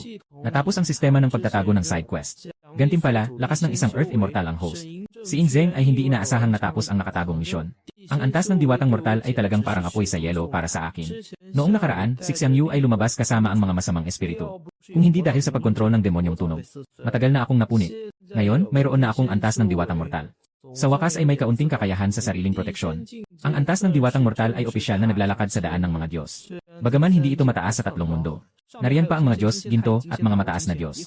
Habang mas maraming nag-audit, mas lalakas ang kanilang kakayahan. Maging may pagkakataon pang maging santo. Sa wakas, ang kakayahan ko ay ibinigay ng sistema. Hindi na kailangang maghintay ng pagkakataon. Tahimik akong ngumiti at nagpasya munang pumunta sa mundo ng tao. May iba akong plano para sa tatlong pagsusuri. Kailangan makipag-ugnayan sa mga leader ng istasyon ng telebisyon. Bituin ang hilaga. Maraming leader ang nakakaalam sa pamamagitan ni Insimeng na may kailangan akong pag-usapan. Diretso nilang in-reserve ang pinakamagandang silid sa pinakamahal na hotel sa bituin ng hilaga. Una, ang pag-uusap sa hapagkainan ay tradisyon. Pangalawa, ang dialogo sa nakaraan at kasalukuyan ay sobrang sikat. Ang 2 episode ay nagtakda ng record sa rating. Ang ganitong tagumpay ay dapat bigyang pansin. Sa marangyang silid ng hotel, nandito na sina Yindalu, Yinsimeng at ang iba pang mga leader. May isang upuan sa kaliwa ni Insimeng na bakante. Para sa akin yon. Akala ng lahat na magkasintahan kami ni Insimeng. Kaya magkatabi kaming umupo. Pagdating ko sa hotel, hinatid ako ng waiter papunta sa silid. Lahat ng leader tumayo at bumati. May isang bakanteng upuan sa tabi ni Insimeng. Hindi na ako nag-isip pa, natural na umupo. Sapagkat ang buong silid na ito ay pamilyar sa kanya. Nang makita ni Insimeng na umupo na ako, tahimik na tinanggap ang dibdib at nakahinga ng maluwag. Kasabay nito, tahimik na nagdarasal sa loob. Huwag sanang may magbanggit tungkol sa relasyon sa lalaki o babae. Sa salu-salo ng tagumpay, isa-isa ang mga leader na pumuri sa akin. Sa mga salita nila, halatang nais akong kunin. Sinabi nilang susuportahan nila ang pagkuha para sa ikatlong pagsusuri. Mabilis na napagkasunduan ang pagkuha para sa ikatlong pagsusuri. Nagkwentuhan kami ng walang formalidad. Sa wakas, si pangalawang director Son ng Blue and White Channel ang unang hindi nakatiis. At tahimik na nagtanong, si host Seolin ay bata at may kakayahan. Sigurado akong may girlfriend na siya. Sumang-ayon din ang iba. Sinabi sa amin noon ni Deputy Director Yin. Naalala ko noong araw na yon si Insimeng ay nagsabi, ginamit ko si Yuji para takpan ang bagay na ito. Hindi ko inakala na sasabihin niya ito sa iba. Nakangisi akong tumingin kay Insimeng. Agad niyang niyo ko ang ulo bilang pag-amin sa ilang tao sa paligid. Nilingon ni Insimeng ang aking mata, nagmadaling umiwas. Para sa ibang mga leader, ang eksenang ito ay para tuloy sa isang magkasintahan na nagbibiruan at naglalambingan. Itinaas ni Deputy Director Son ang baso at nakipagtagpo ng aming mga baso. Si Xiaolin ang host, maganda ang peres nila ng kanyang nobya. Iniinom namin kayo ng isang tagay. Hindi ko maintindihan ang unang inumin ito. Hindi pa nila nakikita si Yujay. Paano nagamit na ang talento at ganda? Busog na busog. Tungkol sa trabaho sa ilalim ng tatlong pagsusuri, pinagplanuhan ng maigi. Matagal nang nakabitin ang buwan. Matagumpay na natapos ang salu-salo. Pumalakpak si Insimo sa dibdib. Muling nakahinga ng maluwag. Sa wakas na ipasa ko na ang bagay na ito. Gusto ko sanang magmaneho pauwi. Pero naalala ko na mahigpit na ang pag-imbestiga sa pagmamaneho habang lasing. Kaya tinawag ko si Yuji mula sa underworld para magmaneho. Bilang isang immortal na Diyos, hindi ko talaga kailangang magmaneho. Ang tinatawag na pagmamaneho ay simpleng paggamit lang ng magic para lokohin ang mga tao. Mabilis na nakarating si Yuji sa harap ng restaurant bago umalis ang lahat. Natural na niyakap niya ang braso ko. Sa sandaling ito, nakatingin sa mga leader ng sisige na nakabigla. Medyo nalilito ako. Hindi ba't napag-usapan na natin ito? Ito ang girlfriend ko. Anong nangyayari sa inyo? Nagtinginan ang mga leader. At sabay-sabay na tumingin kay Yin Simeng. Namumula ang mukha ni Yin Simeng. Gusto ko sanang maghukay ng butas at pumasok. Sa kasalukuyang huling impyerno. Naka-dragon robe si Yin Zeng, nakatayo ng nakatalikod sa pintuan ng kulungan, nakalugon ang mga kamay. Katatapos lang niyang hatulan si Huhai. Hinawakan niya mismo ang kanyang kaluluwa at pinatay. May kakaibang pakiramdam si Yin Zeng sa loob niya. Hindi siya malungkot, hindi rin masaya. Hindi ko alam kung kailan ako nakarating sa pintuan ng kulungan. Nang marinig ang ingay, dahan-dahan siyang humarap. Nang makita ako, bahagyang humupa ang kanyang mukha. Tinanong ako kung ano ang kailangan ko. Lumapit ako ng ilang hakbang at lihim na nagbuntong hininga. Malapit na magsimula ang ikatlong pagsusuri. Gusto mo bang makita ang Xianyang City 2,000 taon mula ngayon? Napatigil si Yin Zeng sa kanyang paghinga. Ang huli niyang pagbisita sa hinaharap ay nagbigay sa kanya ng pagnanasa. Sayang, kulang ang oras. Kahit nasabik na sabik, hindi pa rin napagmasdan ng mabuti. Ngayon ay narinig kong may pagkakataon pang makapunta sa mundo ng mga tao. Hindi maiwasang ikasya ng dragon ang balita. Nakita kong interesado siya. Kaya't nagpatuloy ako sa pagsasalita tungkol sa pagpunta sa mundo ng mga tao. Walang mga immortal o hukom mula sa impyerno ang sasama. Bigla kong binago ang usapan. Iabot mo ang isang kawayan sa kanya. Sa seryosong tono. Ngayon, pupunta tayo sa Xidu bilang mga ordinaryong tao. Kailangan munang maintindihan ang mga patakaran sa hinaharap. Huwag magkaproblema. Sa kawayan nakasulat sa seal script ang mga batas at pangunahing kaalaman sa hinaharap. At ilang mga patakaran. Tinanggap ni Yin Zeng ang kawayan. Sabi niya ng payak na tono na siya mismo ang mag-aaral nito. Nagpaalam ako kay Yin Zeng. Ipinasa ko ang pangkalahatang proseso ng ikatlong pagdinig. At ang mga detalye kay Heibei Wuchang para sa Underworld. Hindi alintana kung sang-ayon si Hades o ang hari ng reinkarnasyon. Kasabay nito, tinawag ko ang isang pares ng mga toro at kabayo bilang mga litratista. Ginamit ko ang mahika para gawing anyo ng ordinaryong tao ang mga ito. Pinalitan ko rin ang kanilang mga damit ng modernong kaswal na pananamit. Ang eksena ay nasa mundo ng tao, Lunes. Bandang alas 10 ng umaga, sa malawak na kalsada sa West City. Kasama ko si Yin Zeng, magkatabi kami naglalakad. Sa likod namin, ang toro at kabayo na may mukha, may dalang kamera. Ang signal ng live broadcast ng Ancient Order ay nakakonect na. Ngayon, tuminala ako sa kamera at nagsalita. Sa mga nanonood sa screen, mga kaibigan. Magandang araw po, ako si Lin Hao. Ngayon ay ang ikatlong episode ng programang Usapang Nakaraan at Kasalukuyan. Sa episode na ito, sasamahan ko si Shai Huang Yin Zeng sa paglalakbay sa kanlurang lungsod. Hayaan si Shai Huang na masaksihan ang kasaganaan ng China sa hinaharap. Mabilis na inilipat ng Mewtwo Mamiya ang kamera. Para makasama ko si Yin Zeng sa frame. Sumabog ang comment section. Bigla ang nagsimula. Nasa trabaho pa rin ako. Bakit pinili ang Lunes para mag-umpisa? Sa tingin ko kasi, dahil lahat nasa trabaho o klase tuwing Lunes. Konti lang ang tao sa kalye, mas madali mag-shoot. Gusto ko sanang mag-relax lang, di alam kung anong gagawin. Ngayon, may mapapanood na ako. Si Yin Zeng, nakatapak sa matibay na sahig. Nakangarap na ang mga susunod na panahon ay mas masagana. Kahit ang mga landas sa gubat ay napakapantay at malapad. Ako'y labis na natutuwa. Dahil bigla akong bumaba sa mundo ng mga tao. Pumili ako ng isang maliit na hardin na walang bantay at bihirang daanan ng tao. Upang hindi matuklasan ng mga mortal ang aking mga pambihirang kakayahan. Hindi nagtagal, dinala ko si Yin Zeng sa kalsada. Bagaman Lunes at hindi pa oras ng pag-uwi o pagpasok sa trabaho. Ngunit tuloy-tuloy ang daloy ng mga sasakyan sa kalye. Sa panahong ito, si Yin Zeng ay nagkaroon ng pangkalahatang kaalaman tungkol sa hinaharap.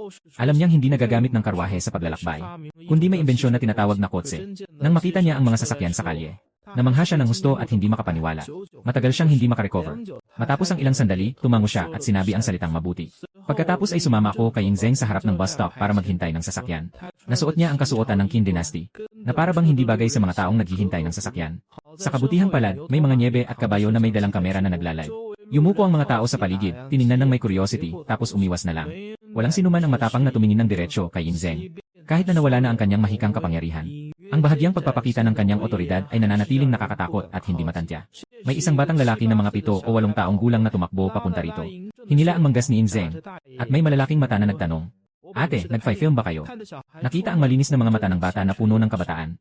Bahagyang umangat ang mga labi ni Yin Zeng. At mahinahong sumagot, "Nag-film kami." Napakabait ni Yin Zeng sa kanyang mga mamamayan. Walang halong kayabangan bilang isang emperador magpakailan paman. Mabilis na nagsimula ang bus at nagpatugtog ng anunsyo. "Minamahal naming mga pasahero. Malugod kayong tinatanggap sa biyahe ng bus na 64. Ang susunod na stop ay ang department store. Mangyaring maghanda at humawak ng maayos. Maraming salamat sa inyong pakikipagtulungan." Muming Zeng ay nag-ikot sa paligid. Bumubulong sa kanyang tainga, tanong kung ano ang mahika na ito. Kahit anong ingay, kaya nitong magsalita. Ang galing talaga. Nilagyan ko lang ng ilang mahalagang kaalaman sa tubo niya. Maraming teknolohiya, hindi ko isinama. Ipinaliwanag ko sa kanya na hindi ito mahika. Ito ay imbento ng mga tao sa hinaharap. Unang record ang tunog. Pagkatapos ay pakinggan gamit ang speaker. Si Yin Zeng ay hindi gaanong naiintindihan. Tahimik na nakikinig, sobrang astig. Nagsimula nang maglabasan ang iba't ibang mga comments sa chat. "Haha, isang speaker lang ang nagpatulala kay Emperor Qin Shi Huang. Kung makita niya ang AI o computer, siguradong magugulat siya. Tingnan mo ang postura ni Emperor Qin Shi Huang. Parang kinakabahan siya. Hindi ko alam bakit. Parang nakakatuwa ang ganitong si unang emperador. Dati sa palabas, palaging makapangyarihan, matapang, at walang takot. Ngayon, parang wala siyang pinagkaiba sa karaniwang tao. Ang boss ay dumadaan sa bawat hintuan. Sa huli, pinababa ko si Inzeng malapit sa kalye ng mga tindahan. Malapit na ang oras ng pagkain habang naglalakad kami. Ngayon kahit maaga pa. Pero kapag dumating ang oras ng pagkain, puno na ang mga kainan sa tabi ng kalsada. Naisip ko lang, sa dinastyang Qin, pangunahing pagkain ang mga noodles. Kumakain sila ng mantou at umiinom ng toyo at butil. Kaya't nagpa siya akong dalhin si Inzeng para kumain ng Yang Rupao mo. Ang Yang Rupao mo ay kilala dati bilang Yangjeng. Isa ito sa pinakasikat na pagkain sa Xidu. Masarap ang luto. Mabigat ang lasa. Malambot ang karne, makapal ang sabaw. Mabango ngunit hindi nakakasawa. Pumunta kami sa isang maliit na restaurant na nag-specialize sa Yang Rupao mo. Nakatayo kami ni Inzeng sa tabi ng bintana. Nang makita ng may-ari na may kasunod kaming photographer, naging instinct niya na isipin kaming mga food vlogger. Personal na dinala ang menu, ilang tao ang tumingin sa menu. Ngumiti ng magiliw at tinanong kung ano ang gusto kainin. Hindi maintindihan ni Inzeng ang mga simpleng karakter ng hinaharap. Itinulak niya ang menu sa akin. Kinuha ko ang menu. Nagsaliksik ako bago pumunta. Uminom ng 2 baso ng tubig. Isang bahagi ng bulaklak at balahibo. Double happiness na kambing sa sabaw. 2 baso ng asim na plum na sabaw. Kaunti lang ang tao sa tindahan. Abala ang chef, at mabilis na naihanda ang mga pagkain sa mesa. Amoy na amoy ni Inzeng ang masasarap na pagkain sa mesa. Nagsimula na siyang kumain. Kinuha niya ang chopsticks at kinuha ang isang piraso ng kambing at inilagay sa kanyang bibig. Sumabog ang masarap na lasa ng karne sa kanyang bibig. Sobrang nakakagigil sa panlasa. Kumagat na naman sa puting tinapay na nakababad sa sabaw. Ang natatanging amoy ng mga pagkain gawa sa harina ay bumalot sa bibig. Hindi niya maiwasang humanga at magsabi ng napakabuti. Walang ilesi, oyster sauce, o cooking wine sa panahon ng dinastyang Qin. Ang asin ay magaspang na asin na hindi maayos ang pagkakagawa. Ang pinong asin na kinakain ngayon ay lumitaw lamang sa huli ng nakaraang siglo. Ang pagproseso ng puting harina ay natatangi sa mga henerasyon na sumunod. Ang karne ng tupa ay niluto gamit ang iba't ibang pampalasa at pamamaraan. Ang sabaw na niluto mula rito ay napakasarap. Ang tinapay na ibinabad sa sabaw ay lalo pang masarap. Hindi pa nakita ni Inzeng ang ganitong klaseng pagkain sa buong buhay niya. Ngunit bilang isang emperador, kahit gaano pa kasarap ang pagkain, hindi siya maaaring kumain ng walang pakundangan. Bagamat mabilis siyang kumain, mananatiling maayos ang bawat kilos at galaw. Hindi nagsasalita habang kumakain, hindi nagsasalita habang natutulog. Hindi nagsalita habang kumakain siya. Ngunit sa mga mata niya, makikita mong sobrang nasisiyahan siya sa pagkain. Pagkatapos kumain, kumuha si Inzeng ng panyo at pinunasan ang labi niya. Dahan-dahan sinabi, ganito kasarap ang pagkain na ito, first time ko lang nakita. Hindi ko alam kung ang mga tao sa hinaharap ay magkakaroon din ng ganitong kasiyahan sa pagkain. Ininom ko ang natitirang swero sa baso ko ng buong buo. Pagkatapos ay sinabi na ang karaniwang tao ay maaaring kumain araw-araw. Nang marinig iyon, labis na natuwa si Inzeng. Alam niya na siya ay isang kaluluwa lamang. Hindi niya kailangang kumain araw-araw. Ang mahalaga ay kung makakain ang mga tao sa hinaharap. Ng mga pagkain na ganito kagaganda, iyon ang tunay na concern niya. Matapos makuha ang tiyak na sagot, masaya siya. Sa komento, maraming mga chatbox ang biglang lumabas. Hindi nakakagulat na siya ang isang emperador sa buong panahon. Ang unang inisip ay ang mga mamamayan sa hinaharap. Kung makakaya ba nilang bilhin ang mga masasarap na pagkain para sa bayan at para sa mga tao. Ang ganitong pananaw at pananaw ay nagbibigay inspirasyon sa aming henerasyon. Ang mga ito ay isa lamang sa maraming merienda sa kanlurang lungsod. Sana ay matikman ng unang emperador ang mga masasarap na pagkain ng hinaharap sa Dragon Country. Iminumungkahi na gawing sa dila ng Dragon Country ang programa. Dalhin si Qin Shi Huang upang masilayan ang mga pagkain sa iba't ibang lugar. Pagkatapos kumain at uminom ng buso, magbabayad ako sa may-ari. Akala ng may-ari na kami ay mga food vlogger na nagpo-promote dito. Hindi sana kami tatanggap. Pero dahil sa pagpupumilit ko at ni Inzeng, tinanggap namin. Bago umalis, mas naging masigasig siya. Binigyan niya kami ng bawat isa ng isang bote ng soda. Sa mainit na tag-init, uminom ng isang lagok ng malamig na soda.